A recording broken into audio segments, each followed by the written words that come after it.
Good evening. It's 5:30 p.m. on Wednesday, June 3rd, 2026, and this regular meeting of the Sandpoint City Council is now called to order in the council chambers here at 1123 West Lake Street, Sandpoint, Idaho. For the record, I am Mayor Jeremy Grimm presiding. Also present are City Councilor Kyle Schreiber, Pam Duquette, Joe Tate, and Joshua Torres. Councilman Aspiro is joining via Zoom, I believe. Council President Deb Rule is absent this evening. Under the city's adopted code of ethics and civility, as the presiding officer, I'm to identify law enforcement tonight, serving as Sergeant of Arms for the meeting. Tonight we have Chief Corey Kuhn in the back. Thanks, Chief Kuhn. If anyone please stand, we'll recite the Pledge of Allegiance. Pledge allegiance to the flag of the United States of America, to the republic for which it stands, one nation, under God, indivisible, with liberty and justice for all. Members of the public in attendance, if you wish to speak during this evening's public hearing or during the general public comment portion of the meeting, please complete a comment sign-up form and hand it to staff at the back table. Please note that all our general comment time following announcements and reports will be the only opportunity for public comment regarding new and old business and consent calendar items other than the general matters not on the agenda that are pertinent to the business of the City of Sandpoint. Next, mayor's announcements and council announcements. I have no announcements. Council members, any announcements?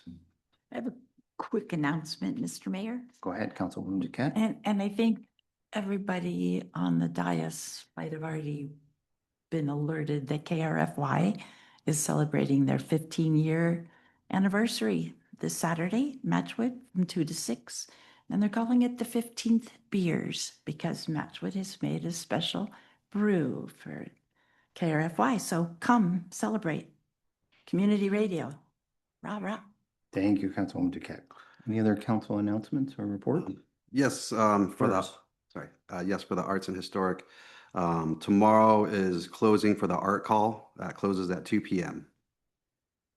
Okay, and that's for the banners, is that right? So we're doing some banners to put all the way Fifth Ave and downtown. So if you have a creative gene in you, certainly submit a design for the banners. Any other council announcements or reports? If not, I'll invite staff. Any staff reports? Sarah is available to answer any questions regarding the financial report listed on item 1 on the agenda if you have any. See, Jason Welker, Planning and Community Development Director, is approaching. Good evening, Council and Mayor. How's everybody doing tonight? Good? Yeah, beautiful day out there. Just a couple updates for you. I want to give you an update on parking deployment and some parks projects that you might have caught a glimpse of on your way into council chambers tonight.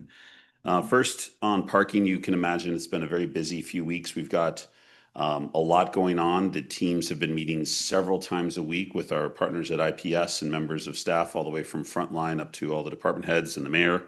Good news is we got the permit portal launched on Friday last week. This is sandpoint.thepermitportal.com. You cannot buy your permit yet, but people can go register for their account. The permits will go on sale on Monday morning at 9 a.m. this coming Monday, June 8th. That gives community members around 23 days to purchase their parking permits so that they don't have to worry about interacting with kiosks at City Beach or at the city lot this summer. We do expect the kiosk to be installed the week of June 23rd, activated shortly thereafter with the planned rollout around July 1st. Just as a reminder, street parking in Sandpoint will remain free and nothing is changing in terms of enforcement or rules around 750 of our 1,000 street parking stalls. On those 250 two-hour street parking stalls, those remain free, but we are implementing kiosks to improve enforcement and turnover in those busiest parts of downtown between Pine and Cedar and First and Second, with one block of Third included in that kiosk area. And just also as a reminder, resident parking permits are not valid in the 2-hour zones. They do provide all-day parking in the parking lots, though, including waterfront lots. A really important point, because you're surely getting a lot of questions about this as well. There's a lot of anxiety, I think, around the friction that kiosks create. Please remind your constituents that parking permits basically mean no interaction with kiosks at City Beach, no interaction with kiosks at any of our parking lots. You park, Your license plate is your permit. You go enjoy your day. You don't even think about it. The goal here with having non-residents pay to park is that there will be more parking available for residents. So there is that small $20 cost for city residents, but the benefit they'll enjoy is greater availability and access to parking where they need it, because those non-residents are going to be paying $3 an hour. And if you believe what Kootenai County residents say on Facebook, they're not going to come to Sandpoint City Beach anymore, which is kind of our goal. So just remind people of that. Boat launch permits will also go on sale at 9 a.m. on Tuesday or Monday. Sorry. A lot of questions about boat launch permits. Do they include free all-day parking at City Beach for your boat and trailer and your vehicle? No, they do not. But if you are a resident who has a resident permit, your resident permit provides free boat trailer parking. You just need to make sure you have a permit for your boat trailer. So every license plate requires a permit. If you have a truck and a trailer, you need 2 permits. So you can continue to park all day free at City Beach if you buy a $20 permit for your trailer. So there's another question we're getting a lot of. Mr. Mayor, Go Yeah. ahead, Councilman Trevor. so with that thought, then the trailer would have to be registered to a Sandpoint address? Well, there's only one verification required, and it's your resident. It's not where your vehicle's registered. That's not how we determine residency. You can have a vehicle registered in California, but if your residence is in Sandpoint, that's what matters. So there's 2 documents required to be uploaded: proof of residency and vehicle registration, but only proof of residency determines where you live. Okay, so as long as the name is the same on the vehicle registration as the proof of residency. Correct. Okay, thank you. Yep. Finally, with regards to permits, all permits are license plate based. So once payment has been made, a permit is active. That's really important. People are gonna say, well, I gotta wait till I get this sticker for my window. No, you don't. That's just a convenient way for enforcement to be a little smoother. The parking permit is your license plate. So if people ask, oh, I ordered my permit, but now I can't use it until my permit arrives. It might be a couple weeks. We're actually ordering these physical permits right now. They're not going to be available on Monday next week. So it might be July before permits arrive in the mail, but the permit is your license plate. So that's what's important for people to understand. Any other questions about parking? Yeah. Yeah. So, Councilwoman Duquette? sorry. So the Bonner County people, same thing, they don't have to kiosk. Correct. Um, In fact, the Bonner County permit and the city permit are the same permit. They're both type A permits. They're just different prices, $20 and $35. And then, so I had a question about like second homes. Mhm. Do they get 2 parking passes? Do they give to their renters? How do people that are living in town and not owning a home, but are paying? If they have proof of residency, They don't you know, pay. we're not hiring a detective firm to dig too deep here. If somebody can upload proof that they own a residence in Sandpoint, that their name's on that utility bill, or that, you know, rental agreement, or that property tax bill, those are the 3 types of residency we're asking for proof of. So any one of those would be accepted. If you only live in that house a few months a year, that's not really a concern of ours. So then Yeah, like there's no way we somebody can determine how long people that has a vacation home can still get, for the vehicle that they wish to register. If they, if it's their residence, but only for a month. could be. Yeah. Mr. Mayor, Go ahead, Councilman Trevor. you did say a rental agreement lease Yep. would be acceptable. Oh, So yeah. a renter could get one regardless of what their landlord says, right? Correct. Yep. Thanks. Mhm. Mr. What Mayor. if they're- Councilman Torres. So you said with the pass, you cannot park in the 2-hour parking. But you can. You can. It just doesn't give you any additional free parking in the 2-hour zone. It's, Okay, so you're 2 hours and then you're out. no, you can stay additional time. You just pay beyond 2 hours. That's the point of those kiosks. Copy. Okay. And the paper this morning did say that there was a penalty of $5 for staying beyond 2 hours, but that's not exactly correct. It's the option to pay for additional time if somebody wishes to stay beyond 2 hours. And that's where that $3 rate that you all determined in our fee schedule would be implemented. And when that happens, like if you have the app, that app is going to notify you Mhm. at that time that you need to go feed the Yep. meter. Okay. Correct. Or you can just feed the app. Yep. You can pay via app, You can pay pay via the app. check, Okay. or pay via kiosk. Perfect. Yep. Mr. Mayor. Councilman Tate. And just to clarify, if you're parking in 2-hour premium parking, you still have to check into the kiosk no matter what, That's correct. or the app. Yep. Got it. Yep. Okay. But if you're going to the beach, there's the check-in process is. If you're a permit holder, there's no check-in process. Got it. Yeah. Okay, just to clarify. Yep. And then as far as the Google search that I just conducted right here, wasn't quite as good as I would like. So, when the first thing that came up was the parking rules of our city. It wasn't the permit place, and I typed in city of Sandpoint parking permits. Mhm. So just like whoever handles that IT department or. We don't have an SEO optimization. I think right now the best resource for people is just to continue to go to that sandpointidaho.gov/parking page.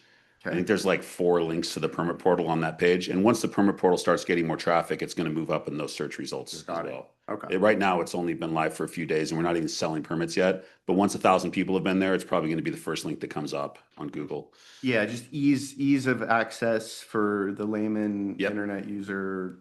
Yeah, just, what I'm saying. Yep. And you may remember a few months ago, we did a little informative explainer video on our parking page. That has been updated as of today. With the purpose of the new explainer video is to make it as easy as possible for the public to know how to get the permits. Because we're now 4 weeks out from implementation. So the explainer video is completely changed. It's not a why do we have a parking management plan? It's how do I get my permit and what does it entitle me to? Yeah. So I encourage you to share that around as well. It was Perfect. just Yeah. published around 2:00 this afternoon. Social media, hyperlinks, easy click and access, and it takes you right. Totally. You can share that on Facebook. Love it. Please do. Okay. Okay. Yeah. One more category of updates today. Parks projects, 2 exciting things going on. You probably saw Woods Crushing and Hauling demobilizing today. They came in and over 9 hours built us new basketball courts across the street. Beautiful, awesome. Cannot wait to get those painted and the hoops installed. Colton and his team installed hoops at Hickory Park this week. So we've now got those awesome like NBA caliber hoops at City Beach at Hickory. And then next week, they're going to do these courts across the street. And then our painter, Steve, is visiting his daughter on the East Coast right now, but he'll be back on the 14th and plans to paint all our courts starting the following week. So by the end of the month, we should see 4 new painted basketball courts with 8 new hoops across town. So huge, awesome project, easy thing to do. The other really exciting project going on, which you're going to start hearing more about in the next few weeks, is the RV park design and the City Beach parking lot design. We have a design team, HMH Engineering, MTLA Landscape Architects. They've been working with a subcommittee from our Parks Commission. They presented 3 concepts last week that were refined. They're going to refine those into 2 concepts that will come to the Parks Commission next Wednesday. And then on June 27th, please stop by our booth at the Farmers Market. We're going to have the design team, some reps from the Parks Commission, myself, Dan Tadek, our engineer, who's also on that design team, are going to be there sharing the 2 refined concepts. And we're doing a preference survey, sticky notes, dots, that sort of thing. And I also plan to use that opportunity to have another display about parking and parking permits, because at that point we'll be 4 days out from implementation of the parking plan. So yeah, I'm sure a lot of people are going to come up and thank me for all the work on the parking plan on Saturday the 27th. So I'm personally just really looking forward to being out there in the community talking about paid parking in Sandpoint. So please come by, give me a hug, bring me a coffee. Wear a mask. I'll need it. So yeah, a lot of exciting stuff. Any questions about parks projects? Council? Mr. Mayor, Councilwoman Duquette. not about parks projects, necessarily the goose dogs. The other evening there was like. lot of geese? Yeah, geese Yeah. with their big babies. Yeah. Are they, Yeah, we need to remobilize our Paw Patrol. let's remobilize Yeah. because they're kind of out of control. And then I'm not sure if you can answer this, the bathroom, I was told today at the Jeff Jones Square, just the women's side Oh. was alone. Okay. I'll have parks guys look at that tomorrow. Which is unusual Okay. because Yeah, unless somebody. it should messed be with locked it. because it's a multi-user. Yeah. Okay, thanks. Because they didn't use the men's. Okay. We'll get that sorted out. All right. One more thing, Mr. Mayor. Thanks. Councilman Tate. Just to echo Council Spiro about the painting of the courts Mhm. and just to kind of looking for the security and making sure it's done safely. So Yeah, so we don't get a lot of footprints we have across a Paw property. Patrol to guard the drying paint on the courts. Yeah, our painter Steve literally does this for a living. He paints outdoor courts all over the area. Okay. So he said he sets it up pretty clearly with tape and cones all around. Got it. I mean, there's nothing you do to completely keep. I second the Paw Patrol. Thanks. Joel's going to send in the Paw Patrol. Oh, sure. There we Okay. go. Okay. Thank you, guys. Thank you, Director Welker. Appreciate all your hard work. Holly Ellis, Public Works Director.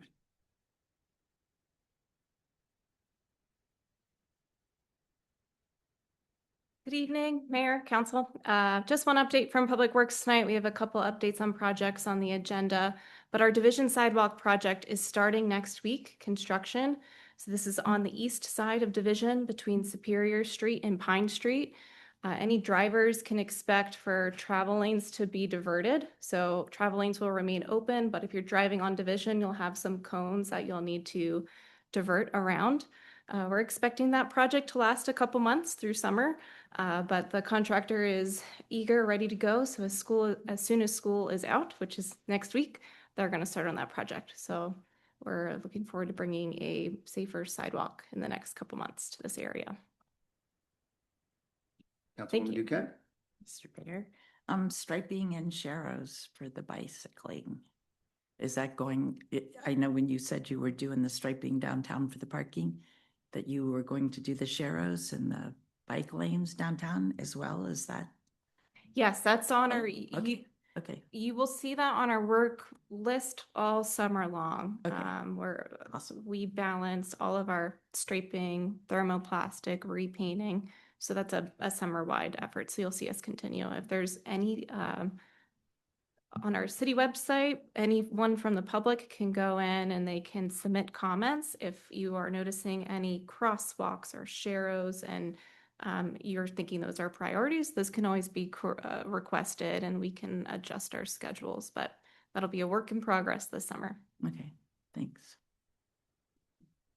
Anyone else for Holly? Holly, thanks for all the hard work. I know you have a lot of projects going on, and let us know how we can support you. Thanks. Thank you. Anyone else, anything to report?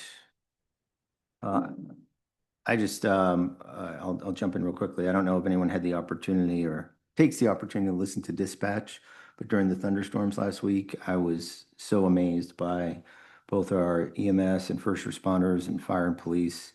The volume of calls that came in, it was nonstop for about 2 hours. And those dispatchers do an unbelievably good job at maintaining their cool, directing all the traffic and responding to some scary situations. So hats off to them and Sandpoint Fire and Police who responded to some events in town. So we were pretty lucky that that storm wasn't in late August when it's dry. Moving on, we'll go on to public comment. This is the general public comment portion of the meeting. If you wish to speak and haven't yet completed a sign-up form, please do so and hand it to a staff member at the back table.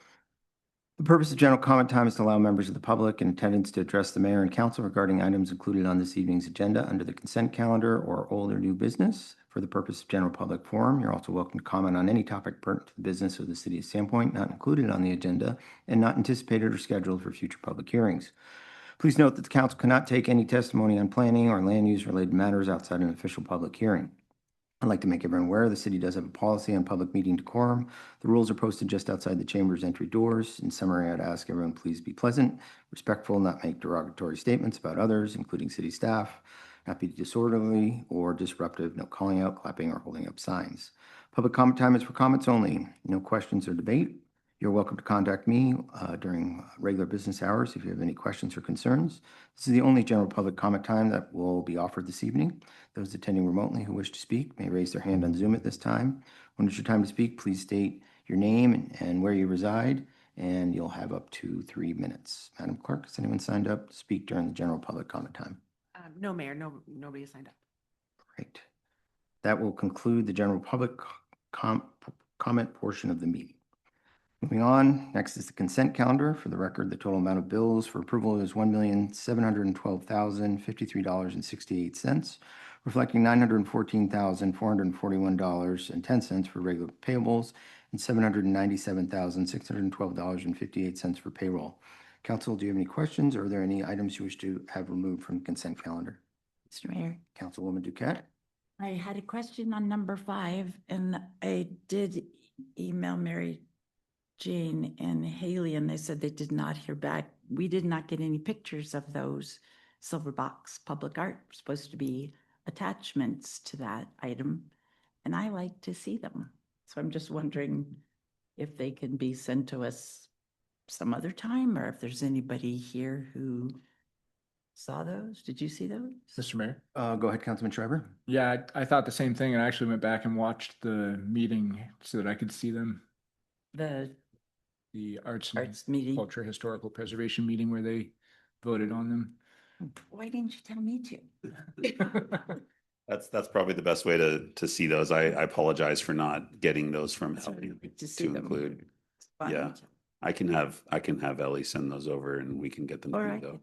could, if it's Ellie, I could email Ellie. We did only have 4 submissions, I think, so it wasn't a huge selection this year, but we got some pretty cool pieces. Okay, I from didn't them. even think to go back and watch it. Yeah.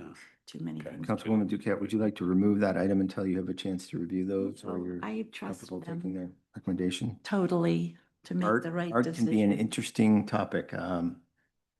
Yeah, I wasn't going to say, Let you vote on this because I don't think it'll be tied, so I won't have to.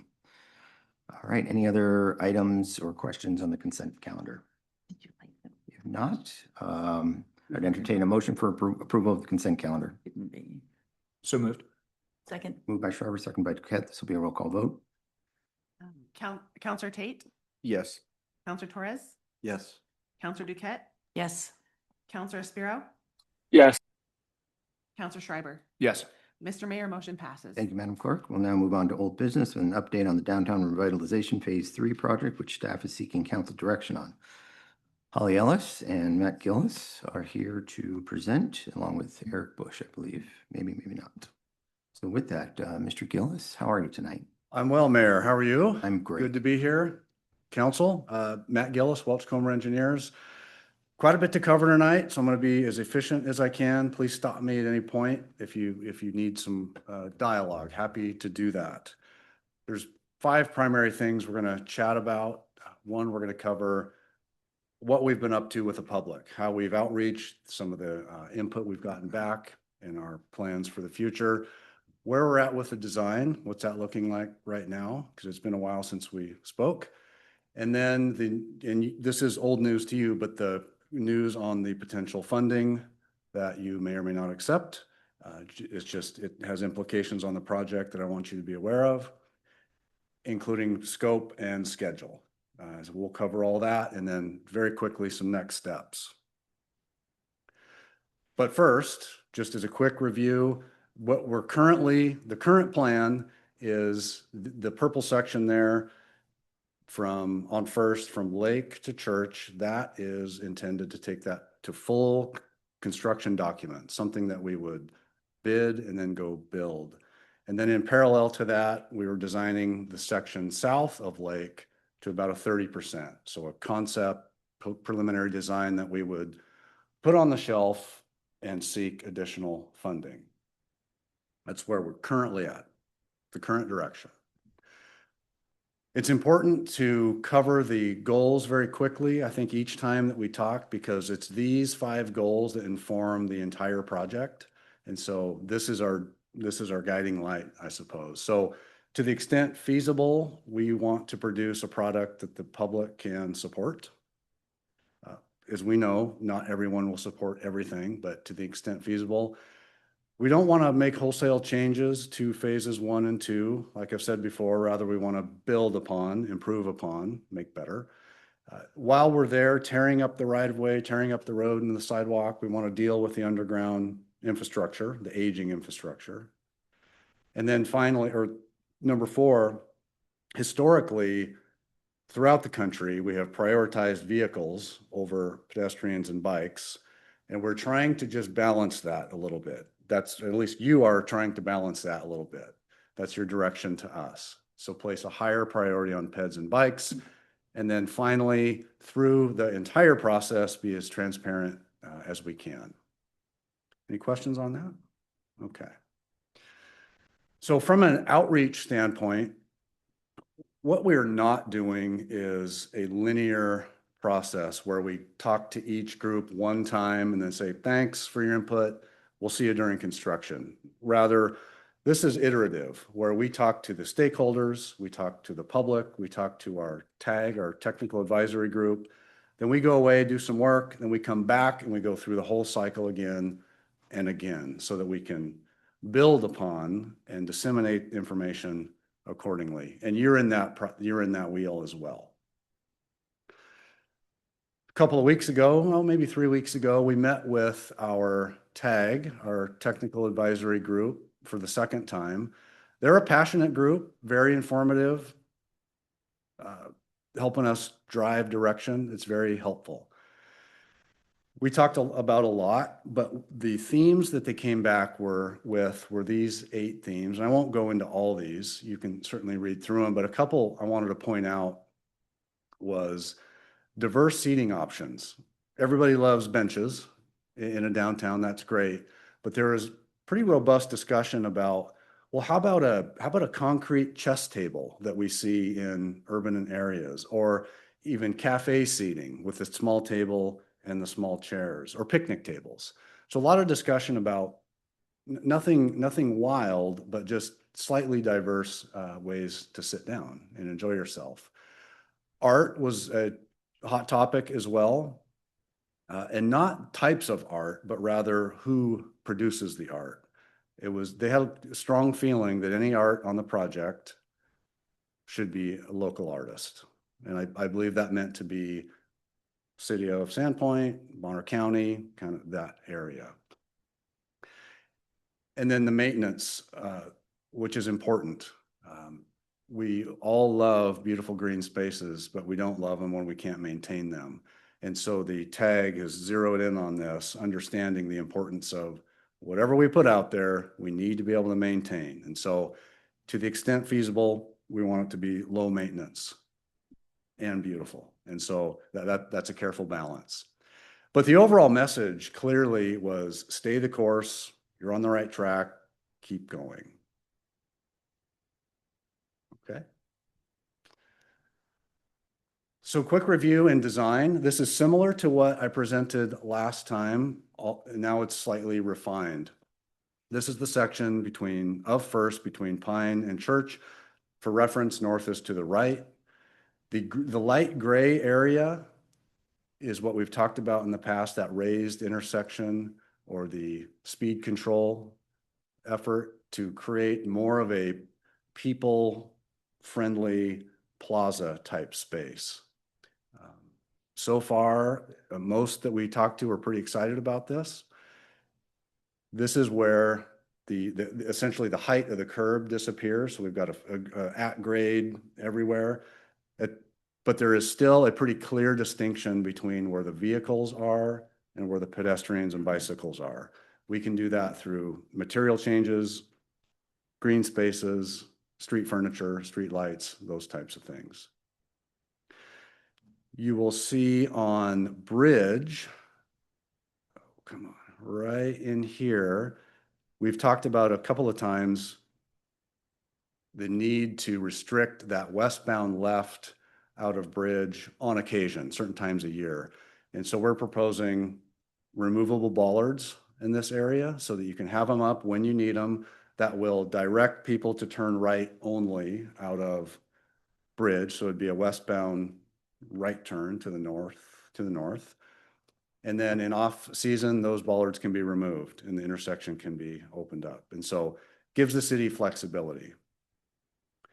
The tan portion you see is the shared use path. This is an effort to honor goal number 4, where we start to prioritize peds and bikes. It doesn't necessarily need to be tan. That's just, I wanted to make it clear that that was a shared use path. On the left side of the screen, and I'll go to the next slide actually.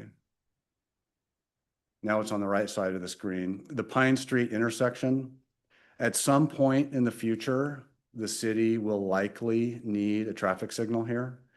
It's not now, and maybe it's not even in a decade, but while we've torn everything up, we want to put in all the underground infrastructure that we've talked about before, conduits, junction boxes, the foundations. The left turn lane, the northbound left turn lane from 1st to 5th is very necessary to make this function because a lot of people are making that movement. And as we head south, Our original project that we're currently designing to 100% now stops at Lake.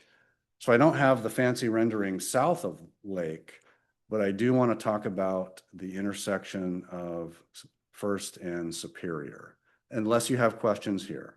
Matt, I have a question. So when you talk about future warrants for a signal at Pine and First, and you talk about that left turn lane based on the movements today, what level of service are you judging that by? And am I incorrect in recollecting that the city's established a level of service D for what's appropriate in our community for that? That's exactly right. I believe by ordinance, you've selected a D. And for downtown, in my view, entirely appropriate. And so you're saying the D fails at some point in 10 years? I don't know if it's 10 years or not. Or Yeah, in the future, within 20 years, that's the projection. It will certainly need a signal. It'll go beyond that level of service D. Some of these numbers, the original traffic numbers, we were a little unsure of because we're making some assumptions. So yesterday we had additional traffic counts done, and we're going to do a recheck of these numbers just to ground truth them. Okay. And so I'll be able to report that back to staff. Excellent. Thank you, Mr. Mayor. Councilman Schreiber. Yeah, just looking at this drawing here, and I see let's see, that's the southwest corner of Pine and First there. Still has that really wide radius turn left over from when it was a US highway. Is that something that's going to remain through the design? I think I will need to defer to Holly on that one. I know the council has discussed it. I haven't received direction on any changes at this point. Okay. I feel pretty strongly that we should be using, city street standards instead of highway standards. I would concur. To clarify, this rendering does show a more narrowed Oh. radius on that corner than what you see today. It sure does. Yeah, I'm sorry, Councilman. Let me get this one. This curb is quite a bit further to the northeast than it currently is. Okay. So we've reduced the size of this intersection, as we talked about before, significantly.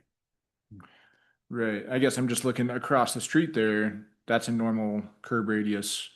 You look down to the next intersection, we actually have bulb outs, which are even better. But this is still much, much larger than every other intersection that I'm aware of. So these intersections, especially this one, this does carry significant traffic intentionally. You have the new signal up at Fifth. A lot of left turn happens here and a lot of eastbound right turn happens here. Based on the design vehicle that we had selected, which is not a Walmart type vehicle, but more of a spot bus type vehicle, this is the configuration that would be necessary. And it is quite a bit smaller than it is today. Yeah, I mean, I guess I already see problems with it, like the crosswalk being pushed further to the west. You have the staggered stop bars for the northbound traffic there. I think that's going to cause problems. I already see people drive right straight through the stop bar headed eastbound, turning right to go southbound because the stop bar is so far back they can't see whether anybody is approaching the intersection. So, I would really like to see that converted to a more normal curb radius. And, we recently removed all these downtown streets from our truck routes. So it's not like it's a truck route that we need to accommodate trucks for any more than any other intersection. So that's my request, I guess. Matt, can you speak to us, or Mr. Gillis, can you speak to us on the functionality of that? I mean, a wider radius as depicted there versus a typical almost 90. Is it just a speed and maneuverability, or is there a volume component to that design?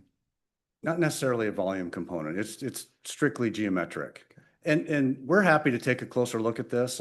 We've spent quite a bit of time here, but that's excellent input. Happy to look at shrinking it even further if possible. The situation we don't want to get into is if a large vehicle does enter here and gets stuck. We don't want that. We want it to be inconvenient to get through, but possible to get through. So it's a bit of a balance, but happy to look deeper into it. Good. Thanks, Mr. Mayor, Councilman Spiro. thank you. Forgive me for my throat. Yeah, I confess that I believe Councilman Schreiber knows a lot more about streets than I do, and Mr. Gillis.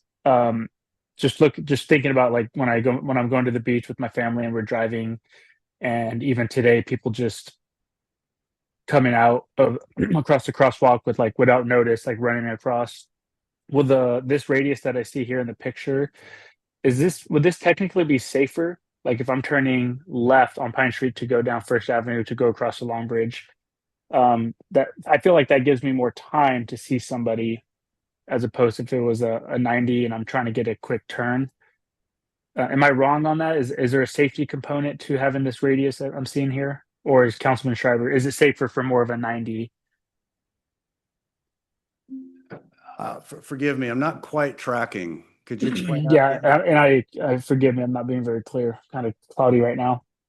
So if I'm Joel, turning right, go ahead, whoever's saying that. That's a mayor. So Joel, if you're coming east on Pine Street and you're taking a left going north on First. No, is that- sorry, a right going south. Okay, right. So so Councilman Schreiber, if I understand him correctly, wants more of a Sandpoint standard, more of a 90 degree. Is that correct? Yeah, that's correct. And generally Okay. speaking, the sharper the corner, the safer it is for The pedestrians. safer. Okay, that's what I'm trying to get at. Which one is safer for the pedestrian? Oh, And if so, is it? I mean, is it really that much safer? That's kind of what I'm trying to understand. I don't know enough about this. no, fair question. I think generally speaking, the smaller and tighter the intersection is, the safer it'd be for a pedestrian. The longer we Okay. can keep them out of the street, in other words, a shorter crosswalk, the better. Okay.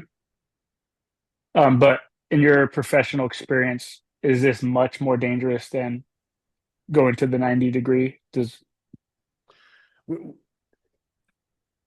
Councilman, do you mean 90 degree, meaning putting the pedestrian ramp right at the corner? Or more of what Councilman Right Schreiber is here? alluding to? Whoops. Kind of like at Lake and First, I think. Right.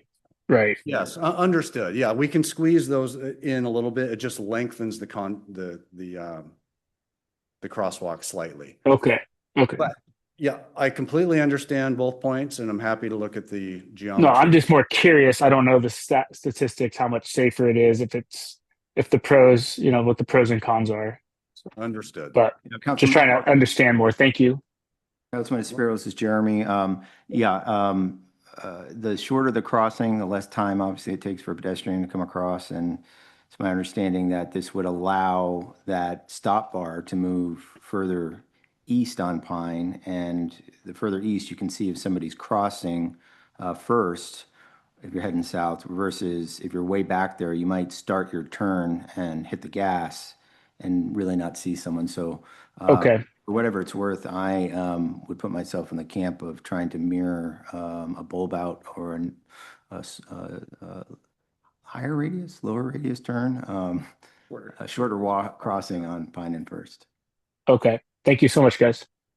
I would also concur with that, more like Lake Street. Mhm. Or I think it'd slow people down also. Yeah, good discussion. Thanks, Matt. Anything else on this one? Could you go back to the previous slide? So I guess I wasn't clear. You said gray. You're talking about the entire light gray area, not the darker gray crosswalks. The whole area is going to be raised, not just the crosswalks. That's correct. The whole area is raised from just north of Pine to, I guess, just north of Church. And then what are the crosswalks? As far as material, Well, I'm curious why they're a different color. just so they're easier to see right now. They will likely be a different color, just so it's more vivid, so we can clearly point out to vehicles. Okay. Yeah. And have we sorted out any sort of stormwater considerations for this design yet? I know that was something that came up the last time we discussed this. Nothing detailed yet. That's kind of a next step in the design phase. Okay, we certainly don't want to have businesses flooding because we raised the Right. street up above their front doors. Yeah, I can tell you, any stormwater will flow away from the buildings. Okay. Yeah, for sure. Mr. Mayor, Councilwoman? just, Yeah. I was in Coeur d'Alene the other day and their intersection on Fourth are slightly raised and they're a different color. And it really brings your eyeball to Mhm. just those intersections where people are crossing at the crosswalk. So I think it's a good move to have. Yeah, I would fully expect at a minimum, the crosswalks will be something brighter in the contrast from the gray concrete. I think would be theirs were kind of significant. like red or reddish colored. Yeah, they're red. And yeah, and just raised enough at the crosswalk so that kind of like you have to slow down for people. Mr. Mayor. Then I noticed there's not a crosswalk on the south side of Church crossing First Avenue. There is not, correct. That's a heavy turning movement right there. Mhm. I think it is a bit of a hostile place for a pedestrian to be. Okay. And so We that's just why in- we've left it out from Sure. a safety standpoint. We just invested a lot of money in a sidewalk on the north side of Bridge, so it seems like we should be encouraging people to use it rather than. I know it seems kind of trivial when you're in a car to go out and around, but it actually we see pedestrians would rather just jaywalk than Mhm. so. I think if we're going to put a bunch of money into this intersection, we should definitely have crosswalks that people are going to use. Right. Any other Any others? comments from council on this part? Okay, let's move down to the intersection of First and Superior. So I've switched the orientation. North is up in this image. So for the longest time, as we entered into the project, it seemed like it was a foregone conclusion that if anything is done at this intersection or when something's done here, it's going to be a roundabout. And so we spent a lot of time looking at the geometry, working with the traffic volumes and the modeling to see how it would perform. And we were struggling because it's large, it's expensive, and there are some performance challenges. And so we needed a way just for high level discussion to take a quick look at comparing one option against another option. And so we developed these very simple criteria in the upper right where for a roundabout here, from a cost standpoint, they're very expensive. Lots of concrete, lots of asphalt, lots of curb, so they're expensive. From a right-of-way standpoint, the footprint of the roundabouts are large. And so I'm confident that you would need to purchase private property from at least 4 properties. All 4 corners would need some type of acquisition. From an overall transportation network, it's great. It lets everybody go every direction. It doesn't impede anybody, right? And that's sometimes good, sometimes bad. From a traffic performance standpoint, interestingly, it doesn't perform well at all.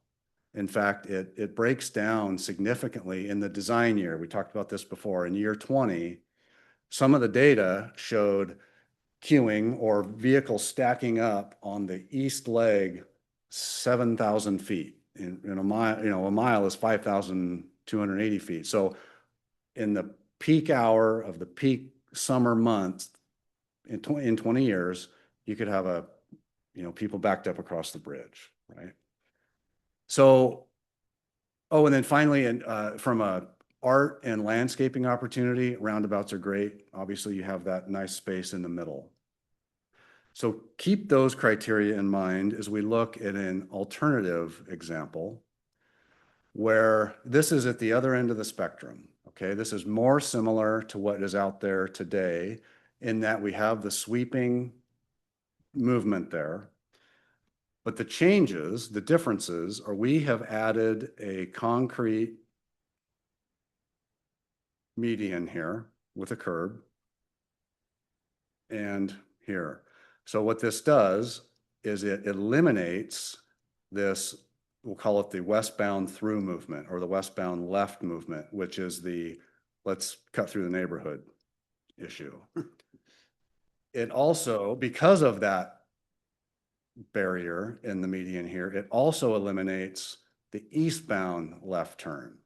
Okay, so this becomes a right in, right out. You have a southbound right that you can do, and you have an eastbound right, or technically through. So very different from the roundabout. Again, it's just an option we're considering, and I'd love your input. But if we look at the criteria, this is where it's helpful when we're just comparing. From a cost standpoint, cost plummets, much less expensive.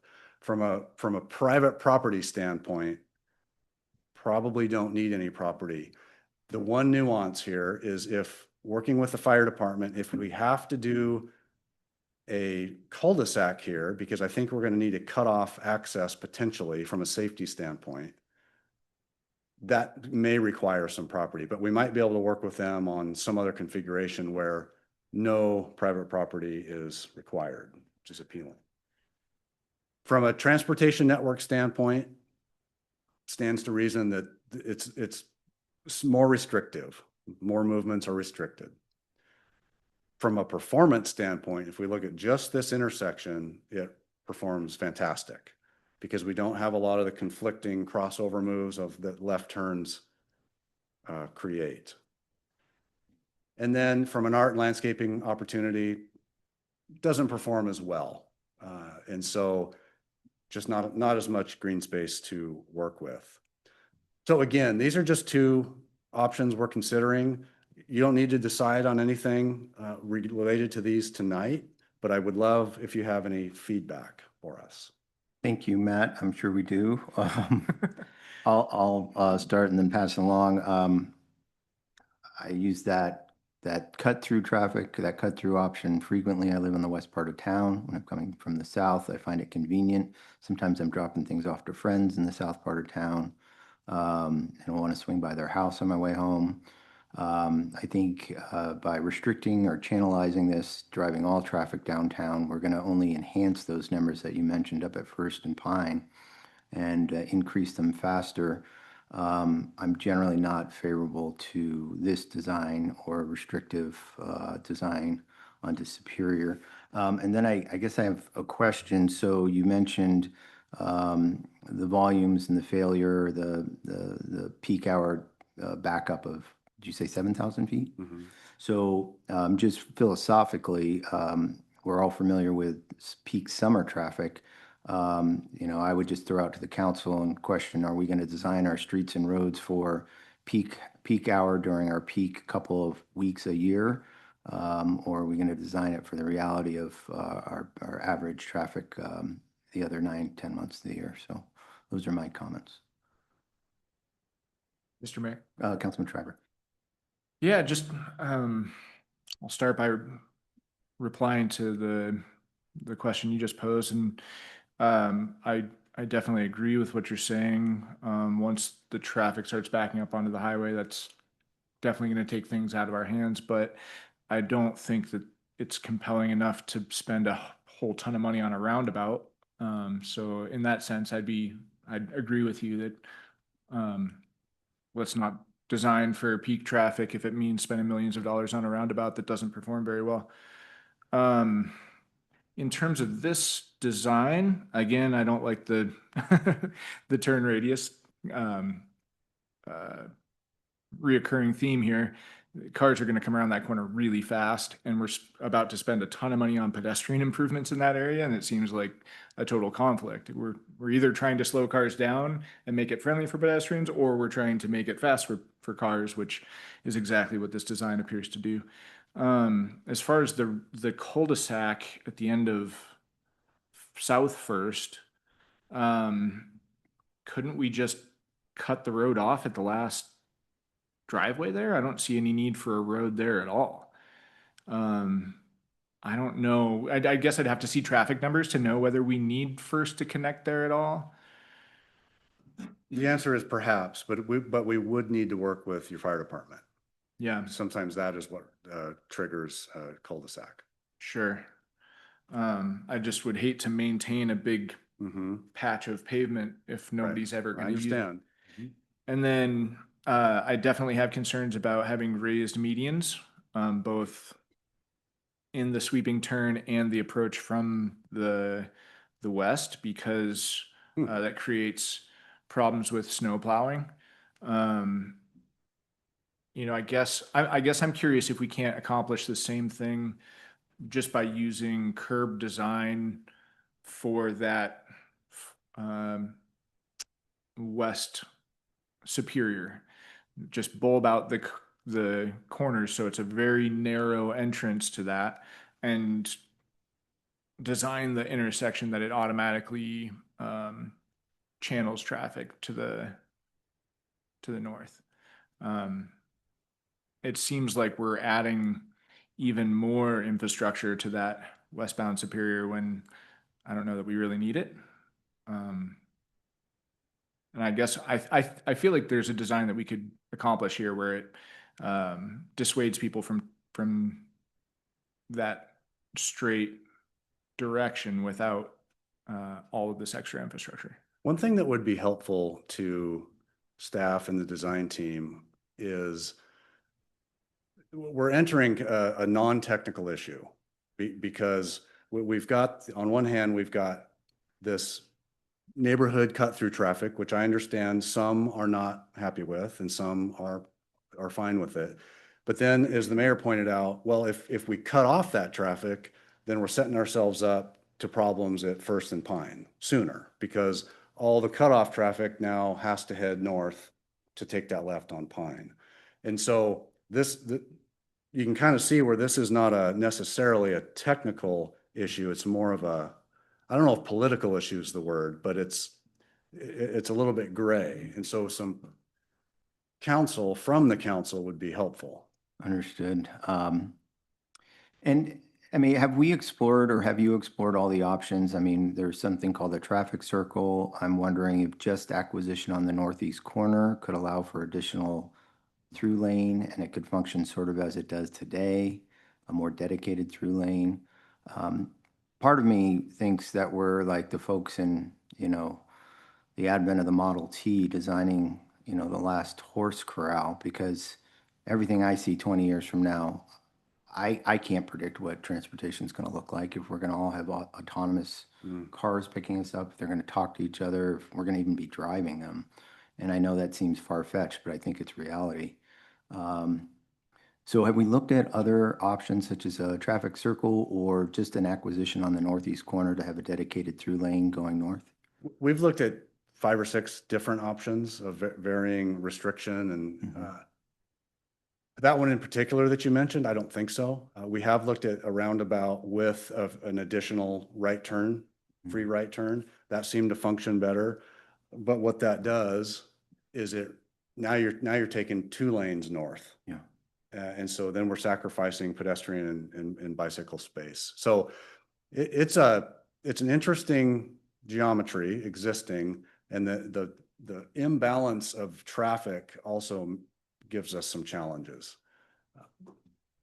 Mr. Mayor, Councilwoman? I think what I've heard from people that live through there is they would like a stop sign. Maybe it's on Third and Superior, because I guess there's nothing until the Go yield further sign. west, you're saying? Yes. Oh, I have been asked to ask for a stop sign because they go so fast until they get up to the top of the hill there, and then it's a yield sign.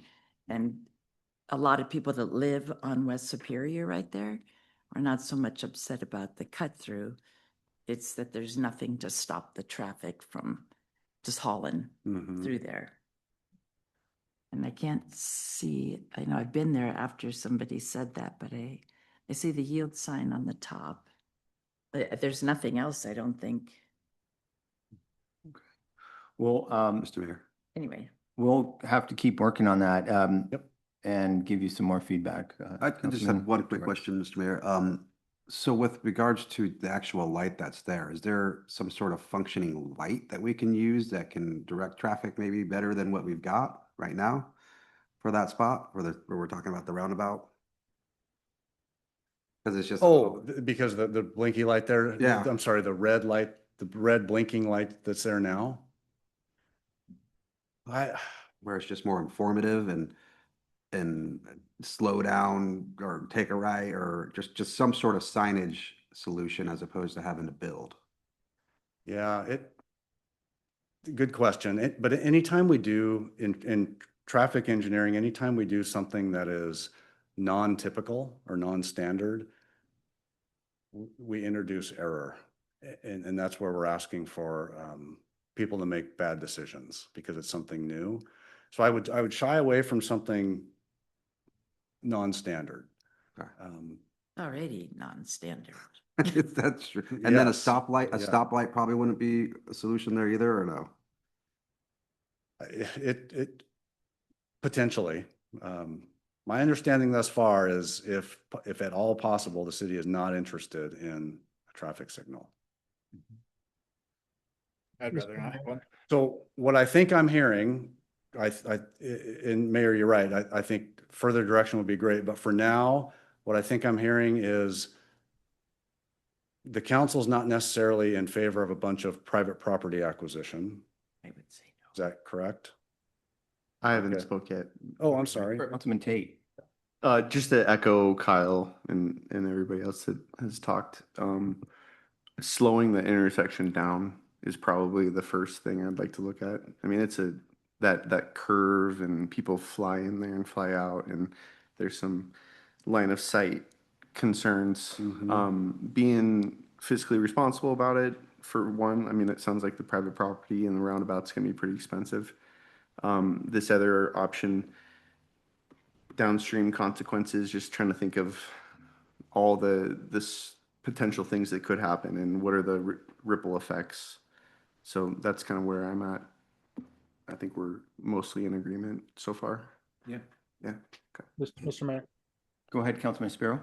Yeah, I don't want to, excuse my voice. I don't want to go too hard on this at the moment. I'm sure we'll come back and visit it. Have we discussed, and maybe I missed it, maybe you touched on it, Mr. Mayor, closing off access from First and Superior, like going on to First Avenue, like just completely closing those off, so you're only coming into Sandpoint or going out of Sandpoint, and the neighborhoods will just have to go around. As inconvenient as that would be, have we thought about that, or did we talk? Did I miss that? No, I don't think it's been discussed. You're saying just close Superior off, leave First, make it like a T intersection. No, just you're in and out. There's no, you cannot come in from First. You cannot go in from Superior to, like, if you're going to go south on the Long Bridge. We did look at that, Councilmember Espiro, where there was just a curb on the outside here. And so this movement was just there was no stopping, no conflicting movements. It was just a straight through. And then we had connected these two legs here. So there was kind of this opposing curve. It was interesting, but I don't know that it solved any of our problems, but we did look at it. Okay, Plus it sounds does like a fun one. route all the people that live there Yeah. differently. Yeah. So we're happy to look at some additional options to bring to staff first and then to you. Happy to do that. Okay to move on? I think so. Okay. More ideas. Funding. Let's talk funding real quick. You know this already. You're in the process of receiving and potentially accepting two additional grants, or two grants for this project. One through LTAC's Small Urban Program for 1.8 million, and then a CDBG grant for 650,000 for additional funding infusion for the project of almost 2.5 million. So I think you're still contemplating that. So I wanted to walk you through a couple of scenarios, and I know there's a lot of numbers, but it's not complex, and I think it'll make sense. So scenario one, it's from church to lake. It's our current project, okay? The stuff that we're going to take to 100%. Let's start on the column on the right. So we have a design phase that's already under contract. And this is the local column. Sorry, the mouse keeps disappearing. So this is as if you did not take the federal money, the local column. So you have design, you have construction of 3.8 million, you have construction administration, and then you have a total project cost of 5.3 million. The available funding you have, and this was a number that staff gave us, of 4.65 million and these are budgetary numbers, so there's a deficit of 630,000. Now, if you take the federal money, the design's going to go up because you have federalized your project. Now you're beholden and required to follow federal aid standards from a design standpoint. And more importantly, now you have an environmental process you have to do, an archaeological process you have to do, and an architectural process you have to go through. And those take time and they're expensive. So that design goes up, construction total goes up as well because federal aid construction projects, steel, Buy America, all that stuff, it costs more, and all the documentation that has to be done. The construction engineering, that would go up as well because you have to follow the federal aid standards. So anyway, the federalizing your project ratchets up costs, okay? So you've got a $6.3 million project now instead of a $5.3 million project, but you do have more funding. And again, these numbers came from staff. The point being that I think what we're focused on is the difference between the two. Okay, you still might be in the red. Again, these are budgetary numbers, but from a financial standpoint only, in my estimation, it's worth it to take the federal money from just the financial part, okay? Second scenario is we just expand the scope. So instead of stopping at Lake, now we go down south all the way to Superior and potentially around the corner to extend the path and maybe some stormwater utilities down here to take care of some outfall issues. So again, same logic applies. We'll take the local column first. It's a bigger project, so the design will be more. The construction will be more. This 420, we've left the roundabout in there just to be conservative because I don't know what the plan is, right? We haven't gotten there yet. The construction engineering of 1.2 million will be more because it's a bigger project. So an $8.7 million project, 7.8 in funding, you have a deficit there. Move to the column on the left. It's federally funded now. Design's more, construction's more, construction engineering is more for the same reasons it was on scenario one. You have a $10 million project and you've got almost 10 million, 9.8, but you have a smaller deficit. I know that was a lot of numbers. I think the moral of the story is only from a financial standpoint, it appears worth accepting the federal funds if you are contemplating that. And I'll just add, so not only does the grant provide from the number standpoint an opportunity to expand the project further south, which has our multimodal pathway connectivity improvements and our transportation improvements, but there are some utility improvements that we're excited about as well. This corridor, Superior and First, has a lot of flooding. If we were to progress the project further south, we could actually do stormwater improvements on this corridor. There's a sanitary sewer main that we're hoping to replace as well along this block. So if we did progress the project to Superior further south, unfortunately our SURA dollars don't have enough to get us there today, but if we accept this federal funding, we would be able to get to Superior and we take advantage of those utility improvements.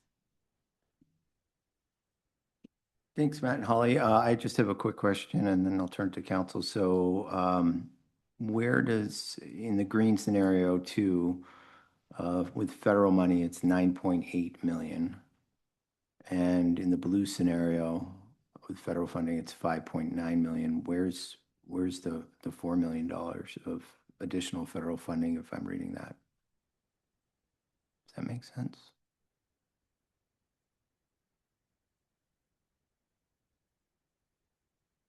So on the green box, So we've got the- 9.8 million of available funding. Yeah, this number is different than, That This number, number. yeah. So what's that $4 million gap? Do we have clarity on that? I have to look at that more Okay. closely. Right. Okay. Looks like, yeah, it's just the available funding that goes up.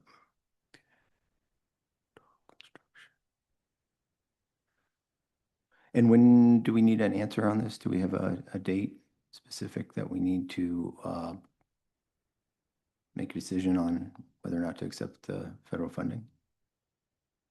I don't know if you've received your official letter from LTAC I don't think we yet. have yet.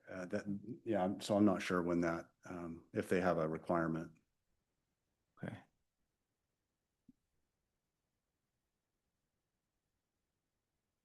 So what does this mean? This is just a quick way to wrap our heads around this. So what we gain, obviously you get to infuse almost 2.5 million actually into the project.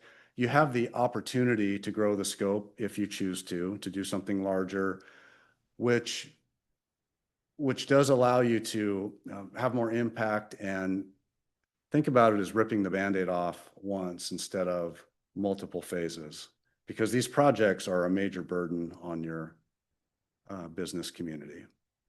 And so that gives you that option. But what changes is now you've taken the federal money, you've federalized your project. Now you have to follow all the federal rules. That's completely fine. We do it all the time. It's just a new set of rules to follow. You'll have an advocate in LTAC, the Local Highway Technical Assistance Council. They're the stewards of the federal funds, and literally their job is to help you through that federal process. And they're very effective, but now there's another cook in the kitchen. Mm. Do they have design control? Influence? Some, they have influence, yes. Yes, but this is your downtown, they know that, and so I think you're in the driver's seat. The biggest change is if we federalize the project, everything slows down because it just takes longer, especially the environmental phase. So the construction would shift from a fall of this year to a fall of next year start. That makes sense?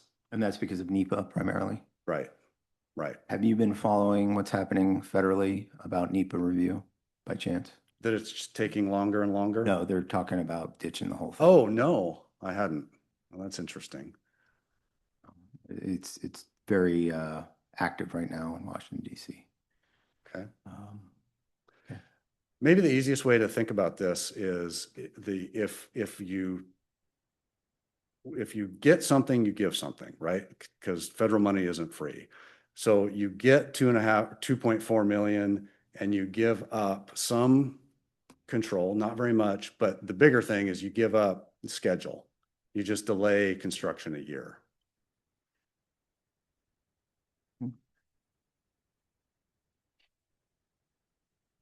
So Eric had sent you a council memo. That's what's shown. Is there any questions? Sorry. No? Okay. He had provided recommended action shown there in the box. I just summarized it in the 2 points above. There are 2 actions that staff and the design team are recommending you act on. One is, while you're waiting to determine if you're going to accept this money, does the design team and staff, do we go ahead and start to federalize the project? Because we're at a point where if we go further and you decide to federalize it later, then we got to go backwards. We're wasting your money. And so do we just go ahead and pull the trigger on heading down that path now? So that is one. And then the second is do we also continue to contemplate expanding the scope to the south, at least down to Superior? All right. I know I have a lot of questions before I could make a decision, and I don't want to hold us up, but council, any questions or direction? Mr. Mayor. Go ahead, Councilman Schreiber. Yeah, I had the exact same sticker shock as you, like the project budget going from 6 million to 10 million made my eyes bug out a little bit there. Even if the portion that would come from the city's budget is the same or just slightly larger.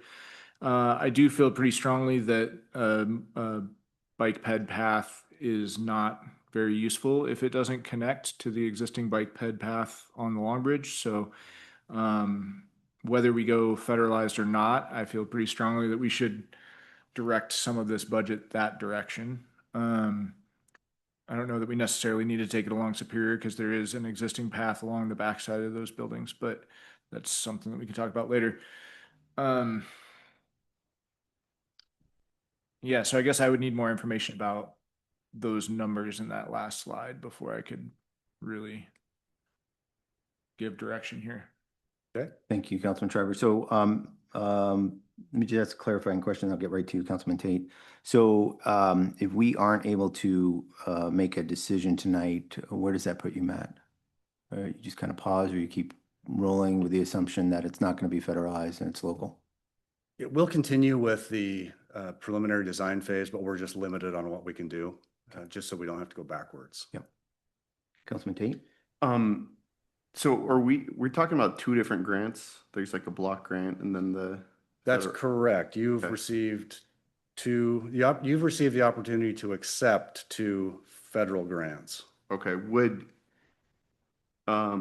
And just for clarification, the block grant, 650,000, we've separated that just to the lighting and amenities, which really removes a lot of the federalization of it. so would the block grant take away the federalization part if we accept that? It applies it just to the lighting, which is going to be all, and the amenities. So it greatly reduces. There's still Baba by American Steel. Okay. There's still Davis Bacon, but that was intentional to try to limit the federal cost of accepting those dollars. Okay, so both grants are going to require federalization of the whole project? No, because the whole project, my understanding for the block grant is just a phase that we're calling amenities and lighting. It's like separated. Mr. Mayor, this is Eric Bush, if I may, Hi, Eric. for a second. Apologies if I cut out. My internet's spotty. I'm in a hotel in Orofino. But the intent with just the block grant funds, if we just were to accept those and not the LTAC funds, was that the block grant funds, the amenities, the scope of work associated with that portion of the project would be kind of considered a phase 3B. So phase 3A from Church Street to Lake Street would occur. Then there'd be a pause for construction closeout, and then we would immediately come in with phase 3B, those site amenities. So it's kind of separating them out that way, and that avoids federalizing the whole project. With the LTAC funds, if those were accepted, that would the recommendation would be to federalize the entire project, because you would in essence be breaking out the project in multiple phases, the bridge and first intersection, from the rest of the current scope of the phase 3 project from Church Street to Lake Street, and we would be affecting that downtown core and bridge and first area basically 2 times with 2 separate constructions. And I think that's what Matt was trying to or was getting at. And I think part of the complexity with whether or not and getting some sort of direction tonight, and Matt, correct me if I'm wrong, was that we are at risk of if we kind of hold off not being ready for construction this fall if we were to turn down the federal funds. And Matt, correct anything I misspoke on, please. Thank you, Eric. No, you're right on. We're getting to the point even without with any delay, I suppose. We're putting a fall of 2026 in construction in jeopardy. We're kind of getting to that point. Okay, thank you. Council, I would recommend that we do some more homework, ask our questions of staff, and get this on at the next council agenda to make a decision, try to get a little more focus on some of those numbers, and hopefully that doesn't shoot ourselves in the foot for this fall. Mr. Mayor, Joel, go ahead. we're not in jeopardy of losing the CDBG funds though, correct? No, Right. those are locked. Maybe, so is the temperature in the room? I'm not there, so I can't really read the room too well. Is it kind of like we're all kind of hesitating on the federalizing this? It seems like right now, if we made a decision tonight, we'd be comfortable with just moving forward with not federalizing this project. Yeah, Joel, I'll try to explain from where I see it and the temperature I see, the faces I see. We've got basically the option of taking the LTAC grant. We haven't received the actual award letter. We're ranked number 2, so it's likely we'll receive it. If we were to get that, it obviously changes the design and the federalization and the project timing, kicking it out a year. Based on those numbers, it looks like there's a benefit to that financially. And then alternatively, do we just pass on the LTAC, proceed with just the smaller phase 3 as depicted tonight, and move forward with that? So I guess the question is, if we wait another 2 weeks till our June 17th, I want to say, meeting, how quickly can we move, and can we get a little more detail on the funding and the numbers by then? Is it, Okay. so, Mr. Mayor, may I ask, so the question is just council's unclear that the accepting the grant dollars has a financial benefit. Is there any other clarity that council is looking for? Is there concerns with delaying construction a year? Or is there no excitement for progress the project to Superior? Just wanting to make sure. Oh, yeah. Mr. Mayor. Go ahead, Councilman Tate. So just to be clear, if we accept the block grant and reject the LTAC and get to work this year at a much lower projected total cost, factoring in inflation, added construction costs, it would a year that we can't really guess. I'm not convinced that you can take the CDBG grant without certain federal requirements. I believe that there is still an environmental process that you have to go through. It's different than ITDs and FHWAs, but you still have to go through it. So I suspect we'd have to verify that even only taking the CDBG grant, the block grant, that you'd still be in the position where you're not building anything in 26.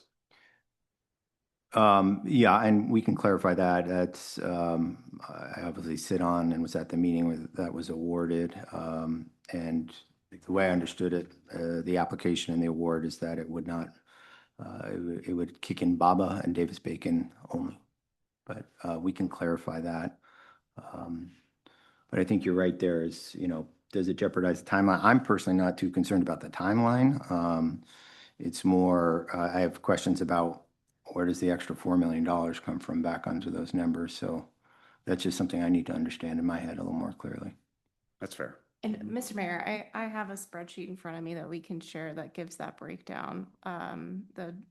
We have that 9.8 million is distributed across our 2 grants, our water fund portion for the water main, the sewer main portion for the sewer main, because we're adding sewer and stormwater improvements that are carrying their costs, and then an additional $2 million by SURA contribution.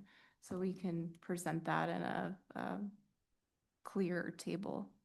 Okay, yeah, and that makes logical sense to me, the way you're saying it. That adds up. So my last thing is, we have these tight windows of making decisions and like construction and not jamming up our downtown during season when there's a lot of people here. So just kind of, there's a little time crunch, if you will.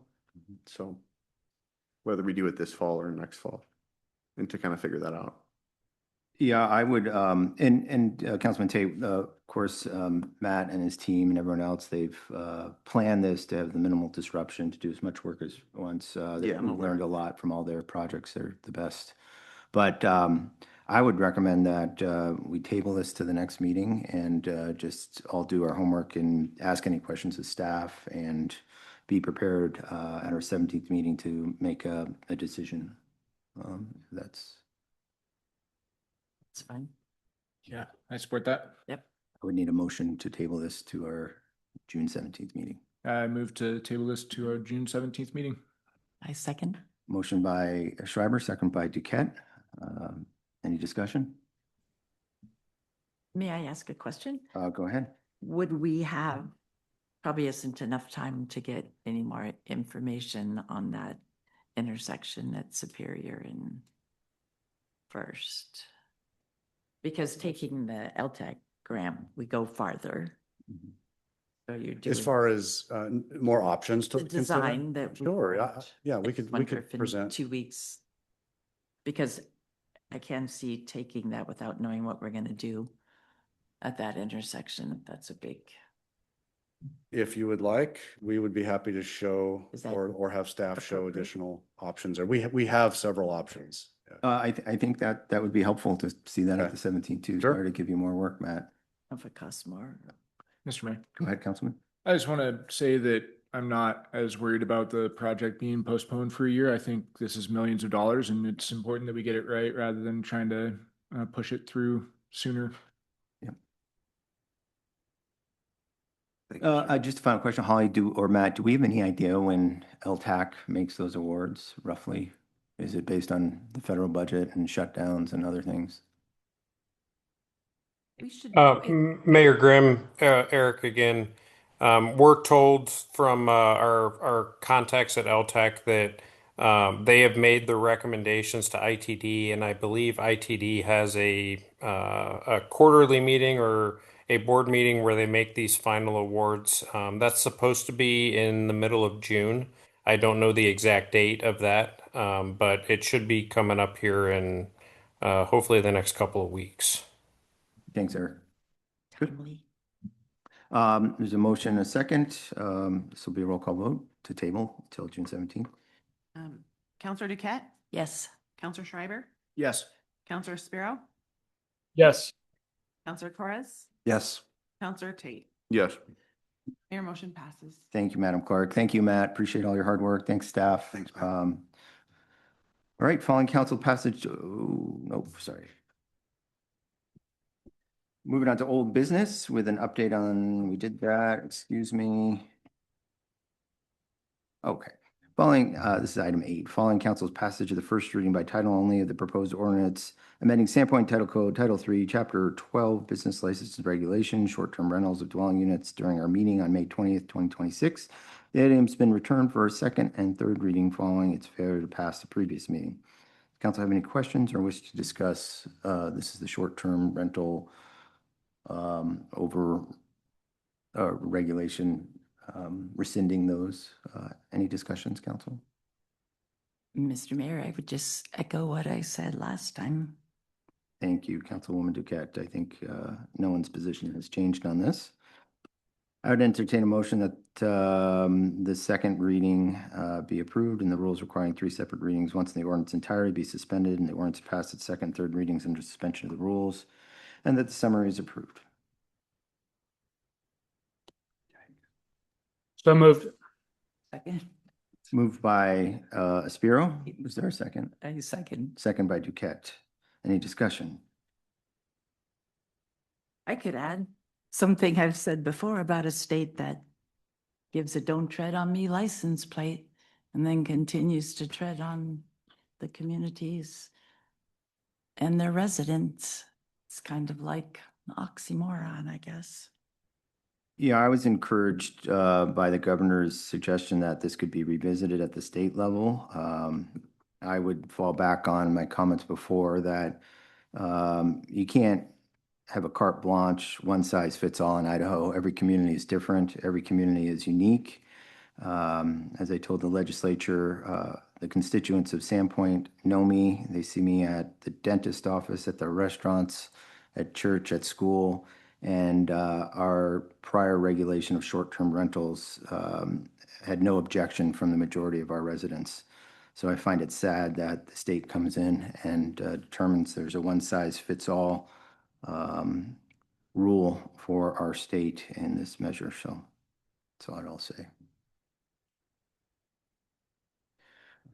Go ahead, Councilman Schreiber. Guess I'll just chime in that seems like contradiction to allow us to have a resort tax, but then not allow us to require people to register as a short-term rental so that we can collect our resort tax. And seemed a little short-sighted to require us to remove that regulation requirement without a plan on how we're going to address those properties. So I sincerely hope that the state reconsiders their legislation, and I, for one, am in favor of waiting until they do. Appreciate that, Councilman Schreiber, although I think the results would be detrimental to our taxpayers and the defense of a ordinance that clearly doesn't meet the state code. So any other comments, council members? If not, this will be a roll call vote. Counselor Schreiber, No. Counselor Tate, Do we have discussion about, is this our second reading? Second, and then skipping the rules, suspending the rules, second and third, and being done with it. So I'm gonna go no. Counselor Duquette, No. Counselor Torres, No. Counselor Spiro. Yes. Is that a 1-4 vote? Mr. Mayor, Thank you, legal. So do we just go back and reread the second reading and then, or do you have Well- other comments? Well, I think there's some confusion between the last vote, which was the adoption of the ordinance, and then whether or not you're suspending the rules for a first, second, to suspend the second and third reading. So those are clearly different. And so my understanding of what you did in the last meeting was you actually adopted the ordinance. You just did not approve adopting it with only That's one read. That's correct. So this vote is only on the second and third reading. That's all you're doing. Correct. And The rule of vote. that motion failed. So should we try a second motion of just the second reading then? Sure. Is there a motion to approve the second reading and not suspend the rules, which would kick this to our next meeting for the final reading? Mr. Mayor, Go ahead, Councilman Sparrow. this is what literally happened last time. Is this what happened last time you said?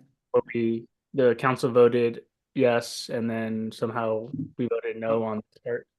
So an ordinance, once it's passed, it requires 3 separate readings to be finalized. Most frequently in Sandpoint, we read this sentence that says, I'd entertain a motion requiring 3 separate readings, once in the ordinance entirety to be suspended. And the ordinance passes its second and third readings under suspension of the rules. So that was the element that did not pass at our last meeting. So technically here, we're at the second and potentially second and third reading to finalize this item. Oh, Is that clarify? I wasn't at the last meeting, so I apologize. Oh, no, you're fine. So what just failed was a request to pass it on the second and suspend the rules for the third. So now what we really need is a motion just to approve it on its second reading. So moved. If I may clarify, last time was a tie vote and the mayor broke the tie, was not unanimous. Unanimity isn't required. I know, I'm it's- just saying he wasn't here. It's just an adoption of the ordinance has already happened. Yep. It's just the completion of the adoption now will require a second reading and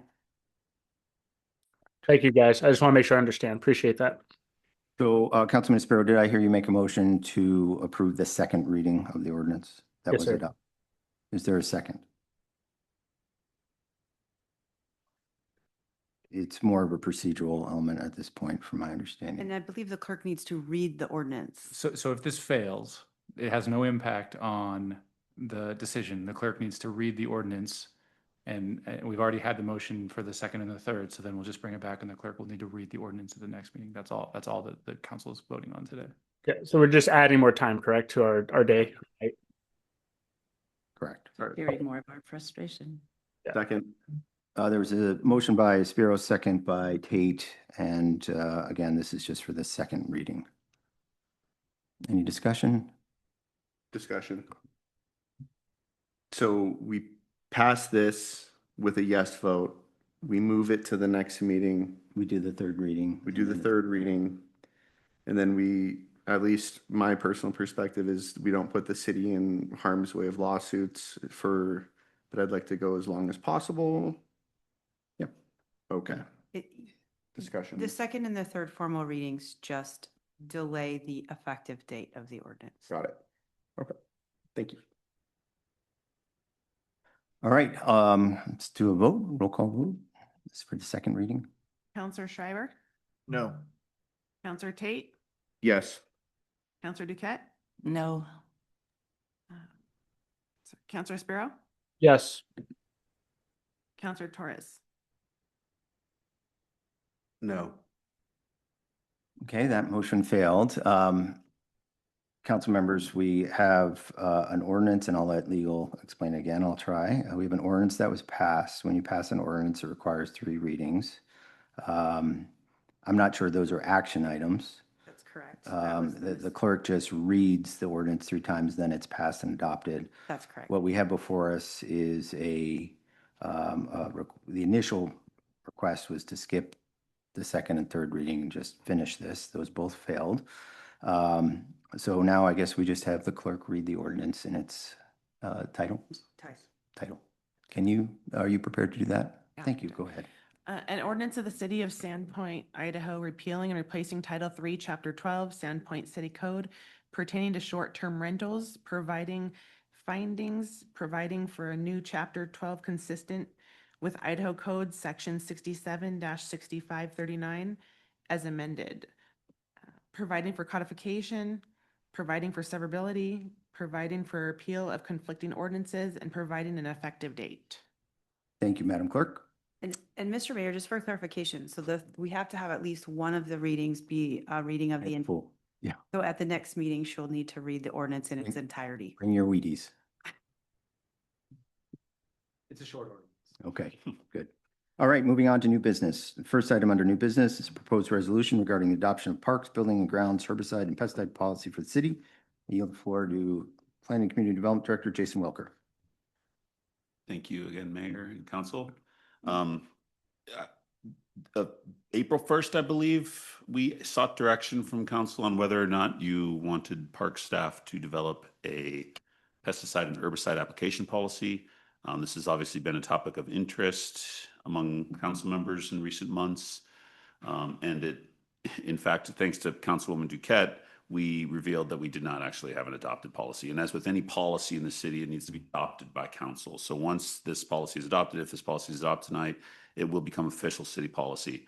Now, what I have learned from Parks Supervisor Colton is that we have very conservative use already at the city in our Parks Division of these chemicals. So this policy clarifies and puts into writing what is permitted in terms of application of chemical herbicides, primarily herbicides. I know we use the term pesticides, but it's mostly herbicides that we use. We're killing weeds with our chemicals. I learned that we very rarely use pesticides at the city, and if so, it's usually an internal application. We've got an ant, problem in the ceiling of an old building somewhere. We'll spray for ants.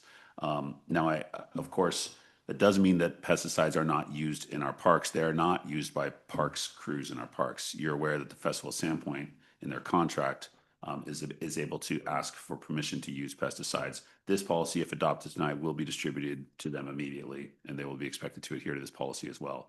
So that's, I think, something that would be an expectation of you as council members, that not only parks crews, but also private groups that use our parks adhere to the policy should you choose to adopt it. So the gist of it is quite simple. It places quite a few restrictions on where and when and how we use chemical treatments for invasive plant species and pests. It articulates which products we will use, and does provide some leeway, of course, because while we have used this particular product for many years in our parks, it may be the case that the division decides to switch products. But what's important is that we follow the EPA approved labels on those products, and we severely restrict the locations in which products can be applied. So these are the only places that we are permitting parks crews to apply chemical herbicides. And the really important thing here is these are not places where humans are likely to interact with the chemicals. Paver areas, downtown planter beds, we really discourage kids from rolling around in our planter beds downtown, but they have serious weed problems. So being able to use chemical treatments there is beneficial from the standpoint of cost versus mechanical removal of every individual weed. Sand infields is a big one. You'll notice that when the snow melts off in spring, we often have our infields look very green.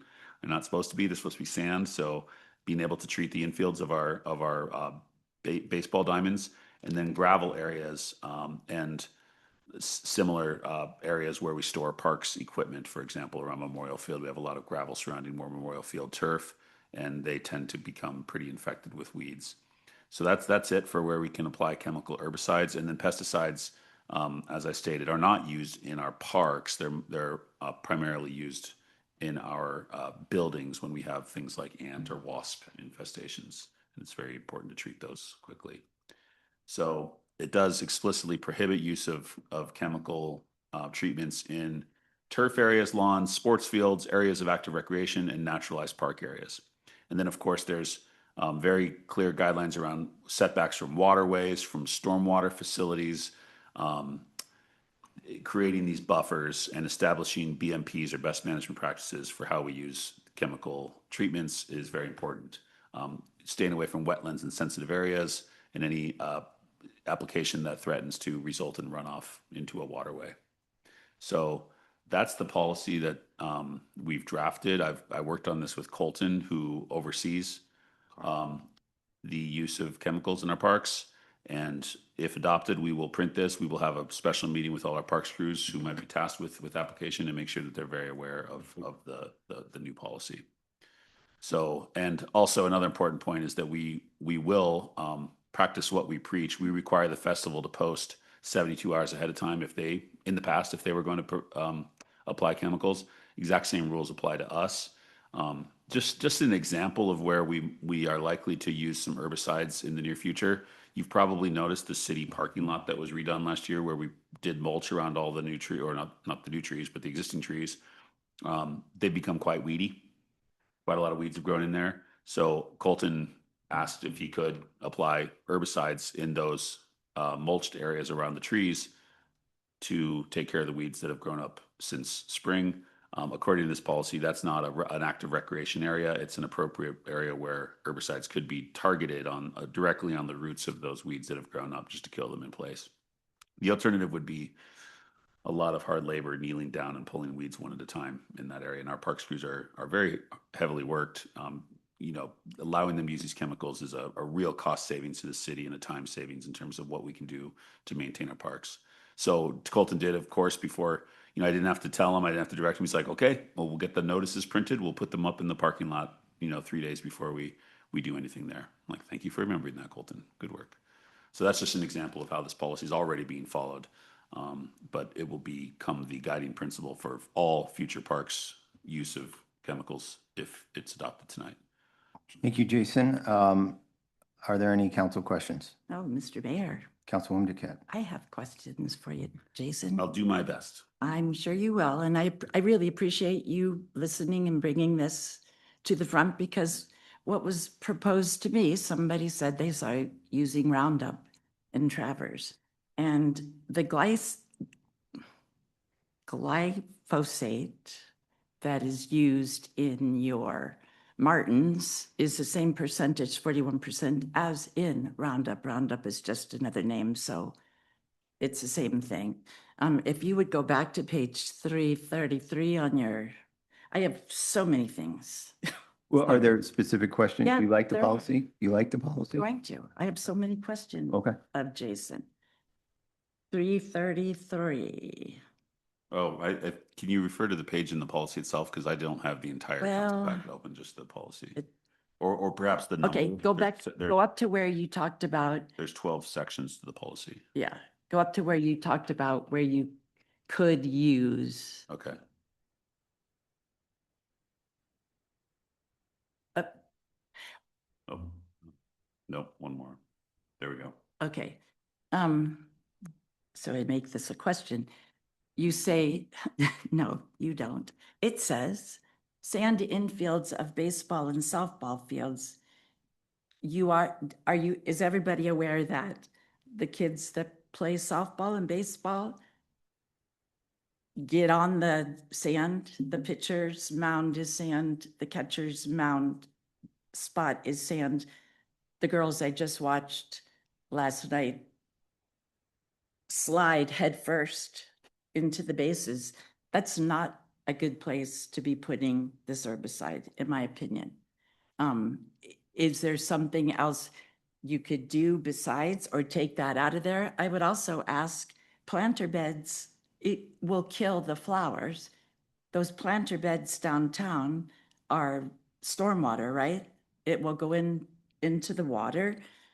It says that glyphosate can persist up to 7 years in water and 22 years in soil. I mean, I've looked at this a lot. I would request hand pulling. I love the mowing along the bike path today. I rode to Dover. It's great. It's all knocked down. You can still smell I love the smell of tansy. I think that's a better way of doing this. And how do I make a question? You said the festival will have to follow. The festival uses pesticides, not herbicides. And their pesticides, we already talked about, are PFAS and have already been banned in several countries. So if you say they're going to go by our policy, does it restrict them from what they use? I don't. The contract restricts them for what they use because any use has to be approved by me. And they will be held to this policy if it's adopted tonight. Okay, so that's the part that they would have to be approved, and the council, it seemed like they didn't approve. We weren't in approval of what they were using. And And that it message wasn't was very clear. And pesticide. I will not Okay. approve them to Okay. use those chemicals Okay. because you have directed me not to. Okay, I much appreciated. I guess my question is, why not mechanical? I understand the labor. Are there kids groups who could do an MOU and pull weeds and make some money? Save the money that we're paying the parks staff to do that, because I understand it's timely. I would like to see the city not use any herbicides. You said, it says not in recreation areas, the infields of ballparks So just a couple points. are. The Yeah. chemicals that we use are not dangerous to human contact when they are no longer wet. So part of the policy is application only during dry conditions when there's no rain in the forecast. The risk is when we apply the chemicals during or a rain event or shortly after a rain event or during morning dew, for example. That's the worst time to apply chemicals because it then bonds with the water. And I'm not a chemist here, so these are just things that I learned in the preparation of this policy. And so we would only apply the chemicals before softball, baseball season even begin, after the spring runoff, the melt, when we see the most weeds and the vegetation growth within those infields, long before the baseball and softball seasons have begun. So these chemicals are inert within a few hours in dry conditions once they've dried. Secondly, concerns about, killing all the plants in a planter bed. This is not widespread application of a chemical. It's not a parks person sitting there spraying like this over a planter bed. It's a nozzle. They hold it right up to the root of the weed that they're going to kill. When they spray it, one little squirt, it kills that weed. Then they go on to the next weed, it kills that weed. It's not application of chemicals via, a backpack sprayer or something like that, where Okay. they're spraying over an entire. And that's true for the infield as well. They're going up to the individual weeds and spraying the weed one at a time to kill. And that's what the labels describe as how these chemicals should be used. The labels, because they're selling their product. I mean, it's Bayer, it's Monsanto. I researched this glyphosate. It persists in soil for 22 years. It can. And it can persist in water for 7 years. So it's not ever really, if the kids are sliding into first base or into home plate head first, that could still be there. I am totally against it being used in any place the kids are doing any sports, and I don't think it should be used in the areas where the water shed in those boxes. They also said not to be used around trees. And I am no chemist either. Councilwoman Duquette, do you have a recommended modification to the policy that you'd like to make? You know what I did find? Well, yeah, take that out of, Can you be very specific Oh, with I'm trying. a motion to strike or add or well, amend the scroll policy? back. I'm on page 333. The thing about in the infields, I guess I just don't want to see any herbicides. Okay, used. so I'm Stay on trying the to be helpful infield. for you. The way to advance your position is to make a motion to strike or amend the policy that's before you. Or disapprove the whole policy if you want. Well, Or make a motion to table it and send it back to staff for further refinement. But we want to move on with this action. yes, I and, understand. um, But there's a lot Mayor, in there. I would be curious, maybe if in your time at the city, have we heard of, athletes being affected by or claiming to have been affected by use of? I'm not aware of that. And I guess, not to be argumentative, but we've got almost 3,000 acres in town, 4,000 acres in town. On any given day in my neighborhood, I see in the spring and the fall, hundreds and hundreds of pounds of weed and feed go onto people's lawns. And I appreciate and recognize what you're trying to do, but I mean, at some point, there's only certain tools we have to manage the fallen invasive species and weedy world we live in.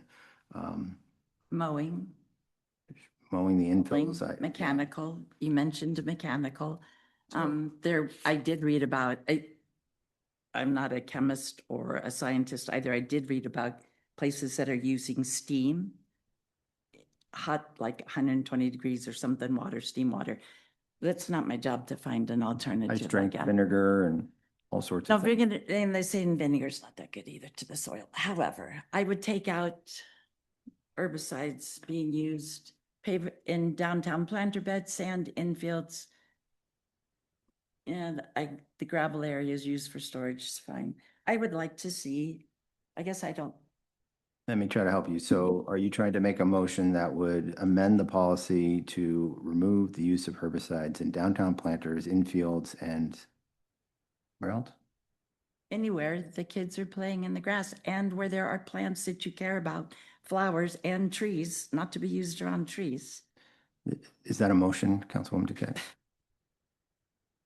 Did it sound like a motion? Not really. It sounded like a bunch of Okay. action. Is there a motion to approve the resolution adopting a parks, building grounds herbicide policy for the city of Sandpoint? Mr. Mayor. Councilman Schreiber? I also appreciate that staff took this on. It's something that not just this year was an ask from council, but it came up last year with the festival at Sandpoint as well. And I think that this is a great start, but I share some of the concerns that Councilwoman Duquette has. And I guess my gut at this point would say let's give staff a second shot at it rather than approving it or disproving it. Let's give some constructive feedback and send it back for a second thought. Specifically, maybe I missed it, but I didn't see the spot where it actually says how it would prevent the problem that we had with the festival. I don't want to say the problem, but the concern that we had with the festival contract. We received Sorry, go on. we received an email from a pretty knowledgeable member of the community who gave some pretty specific recommendations about which chemicals we should not be using, and I don't see any of those specificity in this policy. Thank you. Saying it better. If there's not a motion to approve or deny, table this until further feedback can be given to staff and staff can bring it back. Mr. Mr. Mayor, Mayor. it sounded like Director Welker had a response for me. I would say that this policy would prohibit the widespread application of pesticides that the festival does, which they do that widespread application. They're not going out and targeting individual roots of weeds. They're using a pesticide sprayed basically everywhere in an active recreation area. That would no longer be permitted under this policy. Okay. Mr. Mayor. Thanks for that clarification. Councilman Tate? Just to echo Council Pam, thank you. Yeah, I'm with you on the Councilor Duquette. You're fine. Just to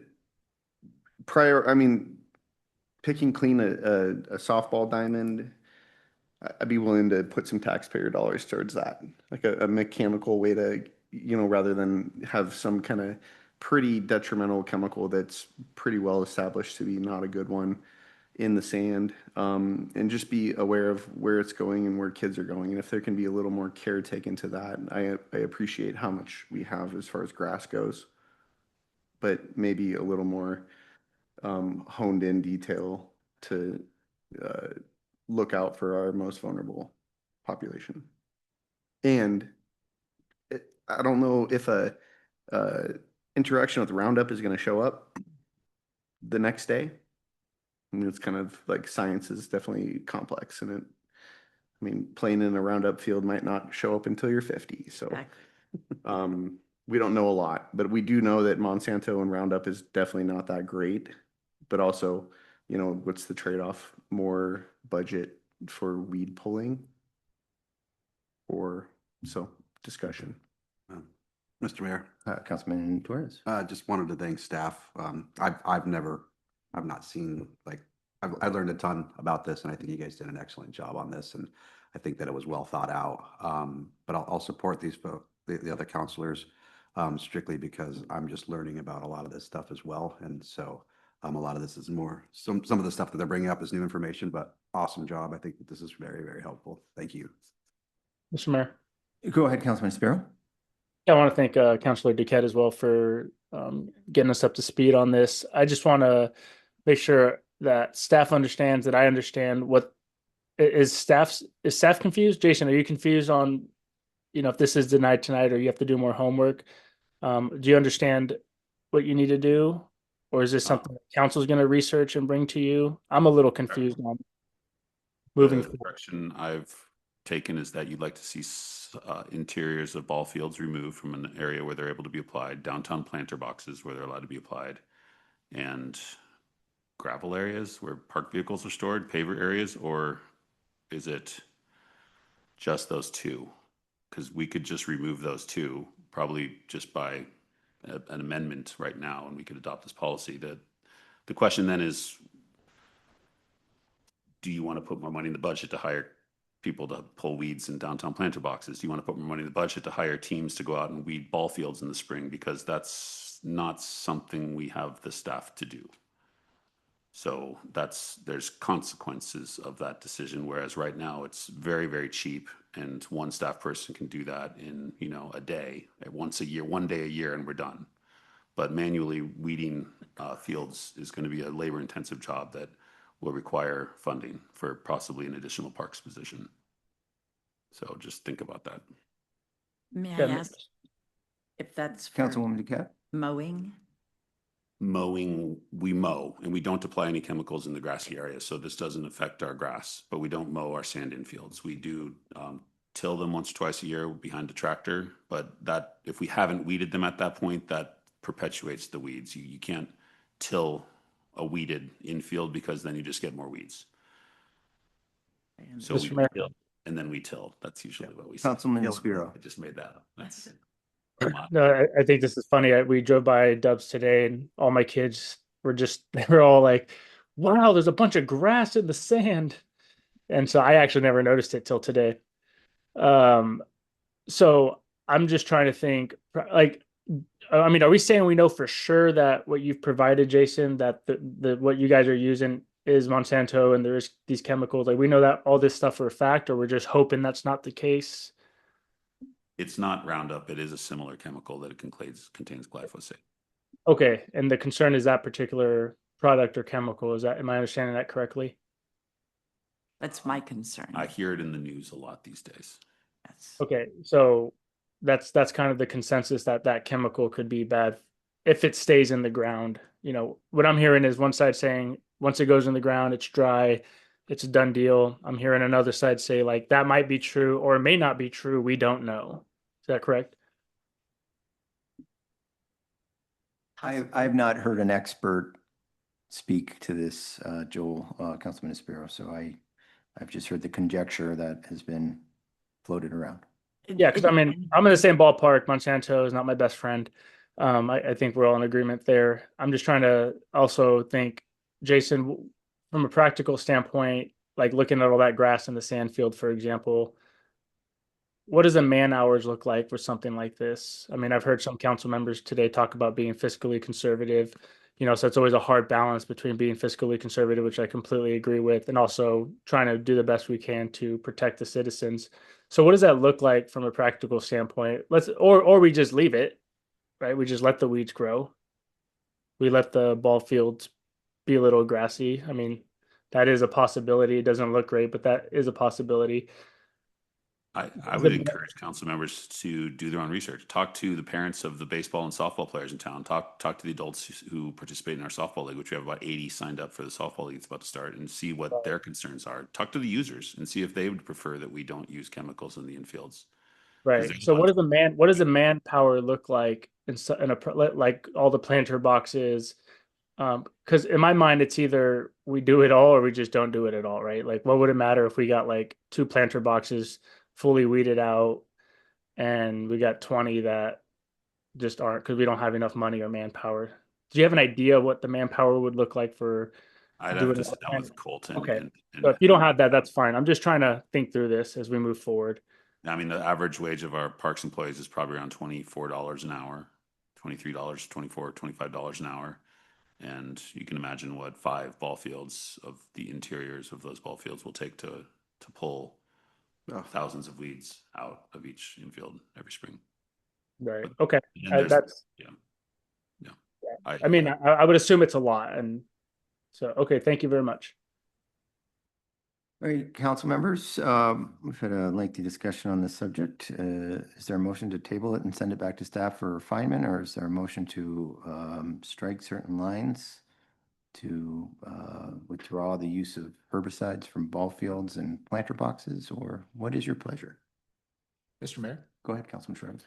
I feel like we're kind of arguing a false dichotomy here that it's not this chemical or nothing at all. There are other alternatives, chemical alternatives that aren't as bad as Roundup, or, you know, I'm also not an expert, but I would like to give staff the opportunity to address these concerns and bring it back to us.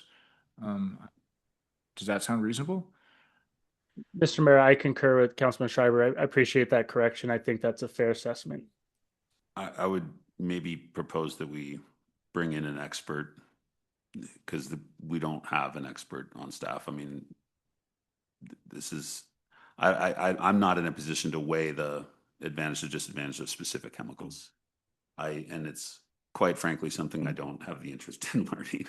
I mean, we could hire a consultant maybe who consults on applications of different chemicals and get some recommendations. Probably not somebody from the industry, obviously, but you know, someone from a university, perhaps, if that's something council would like to do. Eric Bush is texting me saying perhaps Chase Youngdahl from the county would provide his expertise. So maybe thank you, Eric, if you're watching. Obviously you are. There is a recommendation from the public that we consult Kyle Nagy, who's the facility director of the Sandpoint Organic Agricultural Center. Right. That was a Okay. while ago that we got that. Maybe this is a project for the Sustainability Committee to take on? Maybe. Yeah. Great idea. Why don't you remit this to the Sustainability Committee for their consultation? Okay. I would do that. Can you make a motion to do that and seek their recommendation? Yeah. I move that we remit this to the Sustainability Committee for a recommendation. Second. Motion and a second to, motion by Schreiber, second by Tate, to remit this to the Sustainability Committee for their research and advisement. Any discussion? I just want to say one thing, Mr. Mayor. My mentioning of these things is not conjecture. I did a lot of research. Just saying, I stand corrected. I'm not just making up stuff. But there are pros and cons. I get it. Always. This will be a roll call vote. Counselor Spiro, Yes. Counselor Torres, Yes. Counselor Schreiber, Yes. Counselor Duquette, Yes. Counselor Tate. Yes. Mr. Mayor, motion passes. Thank you very much, Madam Clerk. The next item we have is a proposed resolution for the Great Northern Road Corridor FRA RCE grant application. We'll now yield the floor to Project Manager Eric Bush and Public Works Director Holly Ellis. Counselors, good evening again. This grant application is the one of the two grant applications that we previously applied for in 2024 for the Great Northern Project, and this is for the entire scope of the project, so from Woodland Drive to Baldy, north to south, that approximately 1.2 mile stretch. We were not successful 2 years ago when we applied. Um, this go around, the project, or excuse me, the scope of the grant has been reconfigured a little bit from the federal government. That's something that sometimes happens during presidential administration changes. So when we became aware of the notice of funding opportunity, we looked into it, and it seemed like our chances in this, due to some of those changes, would be far improved. So we decided that we'd take another shot at it, or at least consider putting an application in for it. That should account for most of it, and I'll be happy to answer questions as we get into more of the details here with the presentation. Thanks, Eric. I'll invite Carrie with JUB. She has agreed to join us and present. Eric gave a fantastic introduction. So yes, you have seen this project before. A previous council has in fact seen this grant application before. Here we are again. We do think that we're better positioned, and Carrie will really dive into the details here. And one way that I think we're better positioned is we did have JUB help us support in this grant application. Previously, BNSF applied on our behalf, and I think they did a phenomenal job, but they didn't quite capture what us here at Sandpoint would capture. So with that, Harry, thanks so much for joining us, and take it away. Great. Thanks, Holly. Thanks, Eric. Good evening, Mayor and Council. Thank you for giving me the time and opportunity to talk to you about this important project and another federal grant opportunity. As mentioned, I'm Carrie with JUB. We've been working with the city on this project since 2020, when we started developing the feasibility study. As you can see on this slide, the project conception happened long before then. And since 2020, we have developed the 60% design plans and estimate. With those detailed estimates, we've determined that there is a funding shortfall for the project to complete design and through construction. And as Holly and Eric mentioned, the two FRA grants, the Federal Railroad Administration grants, were submitted in March of 2024 and were not successful. Those two were sorry, I have to refer back to the long name, the Consolidated Rail Infrastructure and Safety Improvement, or CRISI, and the Railroad Elimination Crossing, the RC grants. Let's see, next slide. Or do you And want any more? I will just clarify here for council, we are kind of coming up to the very end of our opportunity for Sura dollars. So while we are full speed ahead and going for this grant opportunity, because it is our opportunity to get the full GN project in parallel, so at the same time, because we're seeing the Sura dollars, we have to use them before 2029. We're working on a stormwater only alternative. So I don't want there to be any confusion. We do kind of have two paths for the same project. One is move forward without a grant, just on stormwater. And then this opportunity is the full project.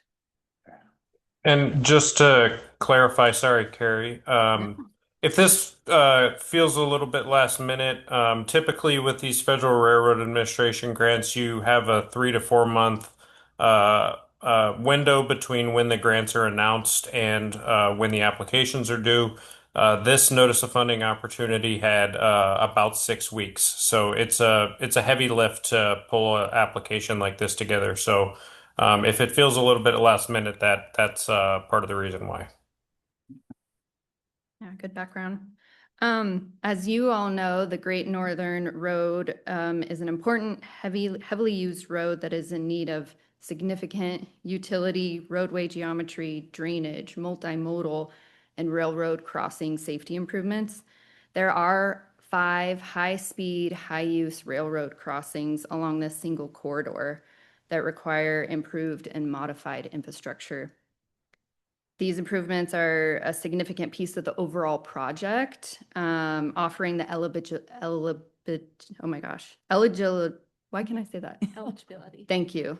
For funding assistance from the Federal Railroad Administration. So as we mentioned, there are all those 2 FRA grants with the direction from our funding specialist group. They recommended only pursuing the RCE grant at this time, which is the Railroad Crossing Elimination Grant. Project goals right here.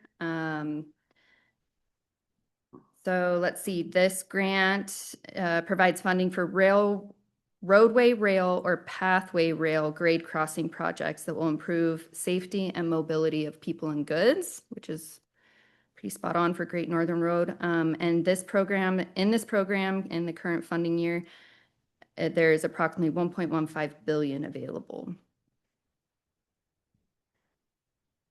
The current project aims to increase crossing safety by eliminating one passively controlled at-grade crossing at Mountain View Road and upgrading the adjacent Woodland Drive crossing by installing active warning gates, flashing lights, smoothing the settled tracks to eliminate vehicle hazards, and adding enhanced pedestrian crossings, and also realigning the Great Northern Road intersection eastward to prevent track queuing.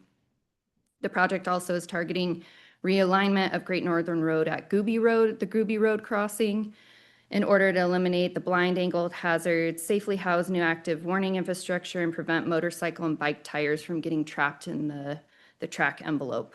The intersection at Great Northern Road and Baldy Road will be realigned to the east to increase the distance between the active tracks and the intersection, mitigating the potential for vehicles to queue on the tracks and improving sight angles as well. And in addition to the railroad crossing component, as Holly mentioned, there's a big drainage improvement needed, upgraded utilities, and the addition of a multimodal trail as well. So, as I mentioned before, the total program amount, our project, or the Great Northern Road project, is totaling at right around 31 million. And Sura has agreed at a match of 6.2 million, which is the required 20% for the local match. So we are requesting 24.8 million from the RCE grant.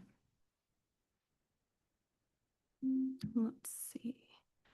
This is kind of a busy slide, but overall, if awarded the money, it would trigger a 3-year project from grant initiation all the way through construction. And as mentioned in the other grant discussion, we would have to go through the full NEPA clearance, and there is some right-of-way acquisition as well.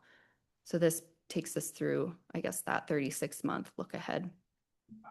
Are there any questions on this? Or yeah, Holly, did you have more to add there? I would just add with that 36 or 3-year window, we would prioritize spending of those SURA dollars on the front end of the project as quickly as we could. Yeah. So real quick with, I'm sorry, Mr. Mayor. Council members, just a little more background on this. If you're not aware, if you're new, we have invested, sadly, to some degree, almost $1 million on this design over the past bunch of years. And the project is enormous. If you weren't on the council, last time we applied for the Chrissy grant, there were a number of residents who were concerned up on Goodman Drive, what this would mean to cut through traffic if Gooby, Mountain View were closed, that crossing. One thing to recognize is the railroad could, through legal means, simply close the crossing without any grant money and without any say from us. Basically, there's a process for them just to close it. So when we last had this before us, it was like, wow, we spent $1 million, probably one of the best returns on any grant I've ever seen. It's a massive grant. Do a lot of improvements for our industrial area and fix that road and the drainage. If we don't get this, I think you can probably see this project hit the shelves for a long time, because we certainly don't have $30+ million to improve this corridor. So, Councilman Torres, you had some questions or I comments? just had a quick, so I live and take this road often. I ride in this area. So if they were to fix the train, like crossing or whatever, would they honk the horn like 4 times right in that neighborhood, like at 4 o'clock in the morning, 2 o'clock in the morning.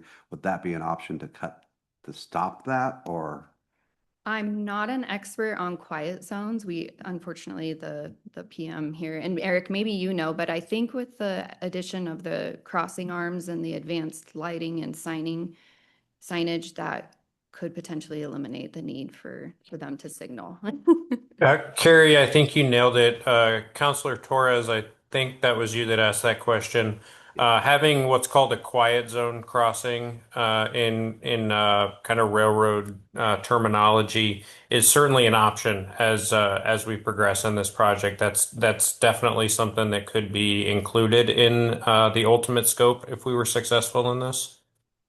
And that I'm not sure on the exact details, but it minimizes or eliminates their need to kind of blast those horns.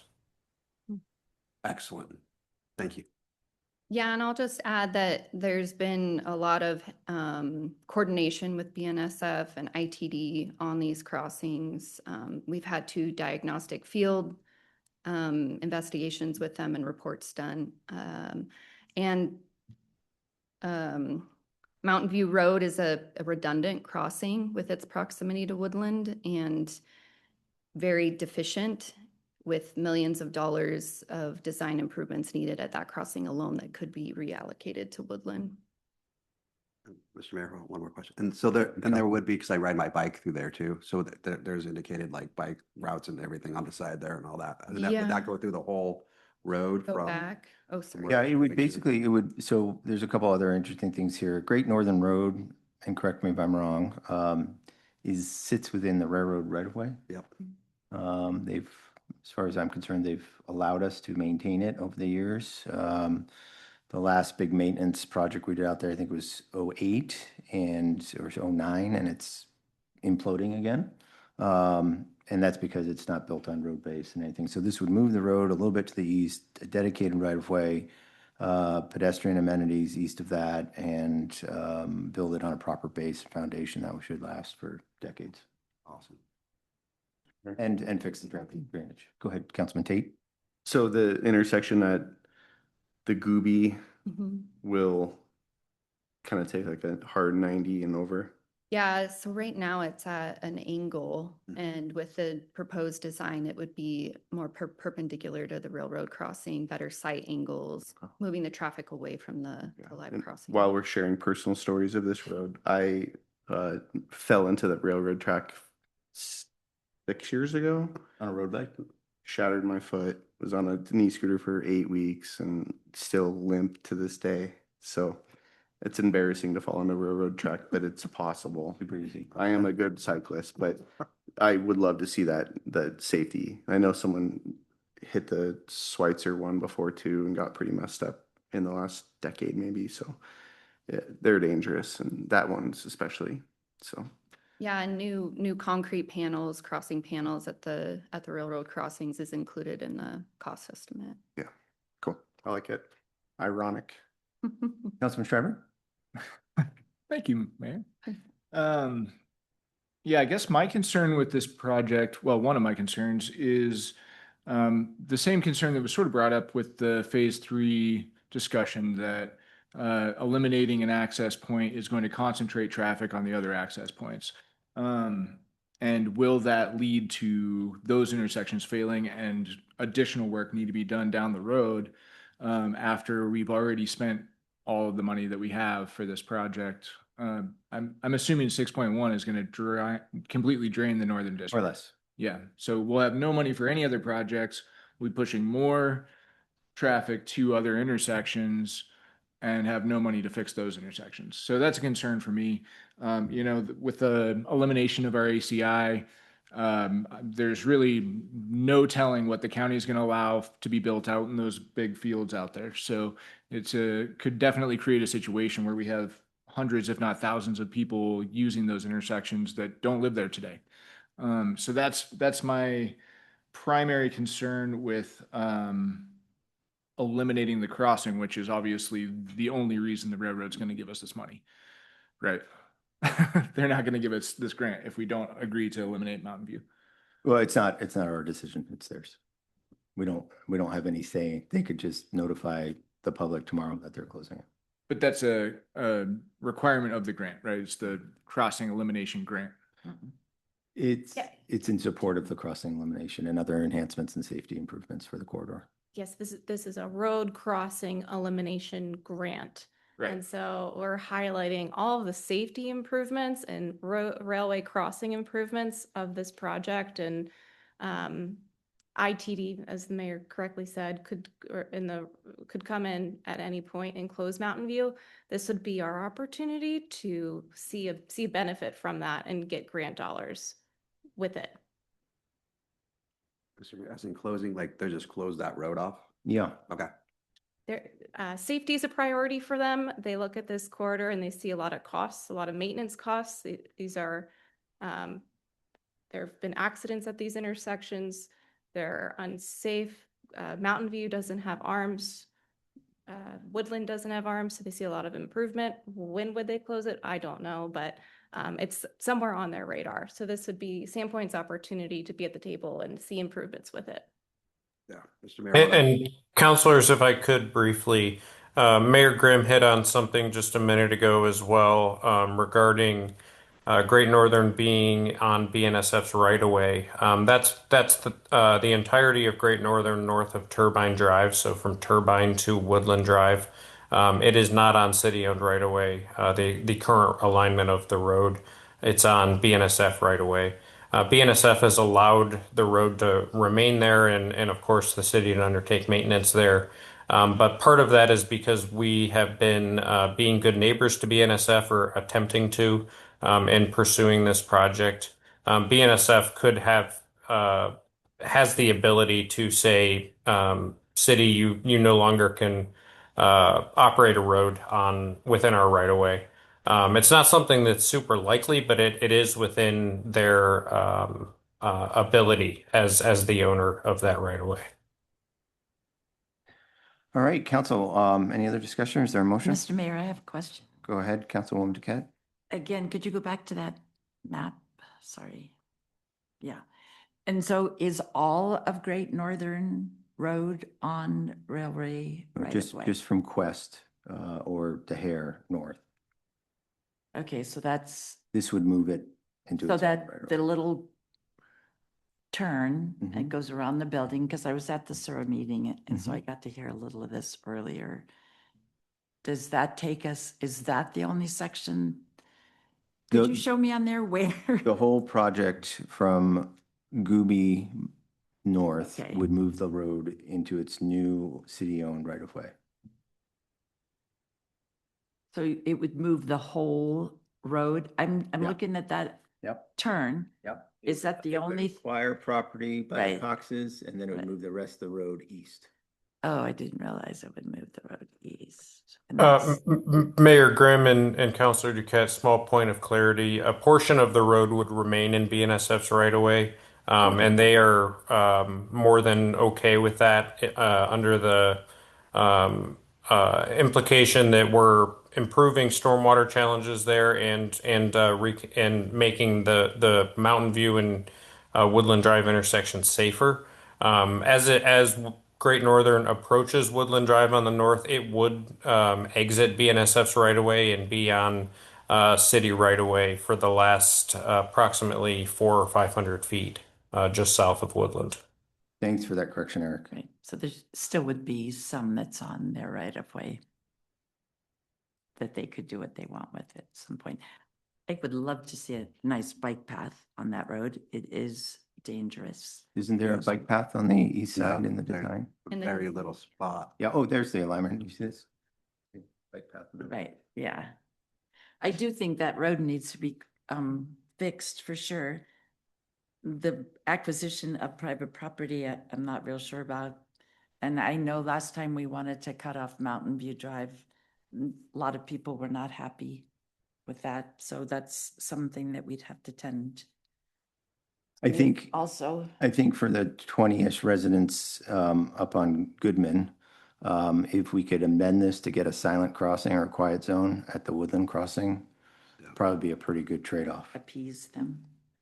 I'm not optimistic. I mean, this is a massive grant and there's a lot of state and national interest in it. So I think we probably have a fairly low probability of succeeding and receiving an award, but I think it's worth going for if we can. I thought you were pretty positive. I'm much more optimistic. I Okay. think we're much better positioned than. We are a red state and there's a red president, so maybe that makes a difference. I don't know. Mr. Mayor, Go ahead. real quick, Councilor. would there be lights along the road? Like illumination. Yeah, illumination, because basically from my experience, when I drive down that road, especially at night, it's extremely dark. The road is kind of like at an angle, so it kind of pushes your car to the side. And then when you're riding a bicycle throughout that area, because I'll ride my bike at night or whatever, you're literally trying to ride on that white line. And cars will thankfully, pull around you, but it's just super uncomfortable and super dangerous from a driving perspective all the way to a bike riding perspective and just a sight perspective as well. So I'm hopeful for this. So Is there a motion? Yeah, just one more question. Go ahead. If we get the grant, is that the exact thing you would follow, or could there be changes to that plan? There can be modifications, is my understanding. Yeah, as you finalize design, I think you would have to, I don't know if there's a final report or anything, Eric, or if you know that reports back to FRA. There could definitely be modifications to the design. What JUB reached about 2.5 years ago was 60% design completion for the entire corridor. So there is the opportunity still for tweaks. And it's important to note as well that by submitting an application for this program, that does not require the closure of Mountain View, the crossing at Mountain View, for example. That's a conversation that staff could have with City Council if and when we were successful in the grant application and kind of cross that bridge at that point. Okay, thanks. Is there a motion? To approve the Great Northern Rocky Corridor FRA RCE grant application. motion. Moved by Torres. Is there a second? Second. Second by Tate. This will be a roll call vote. Counselor Sparrow, Yes. Counselor Schreiber, Yes. Counselor Tate, Yes. Counselor Torres, Yes. Counselor Duquette.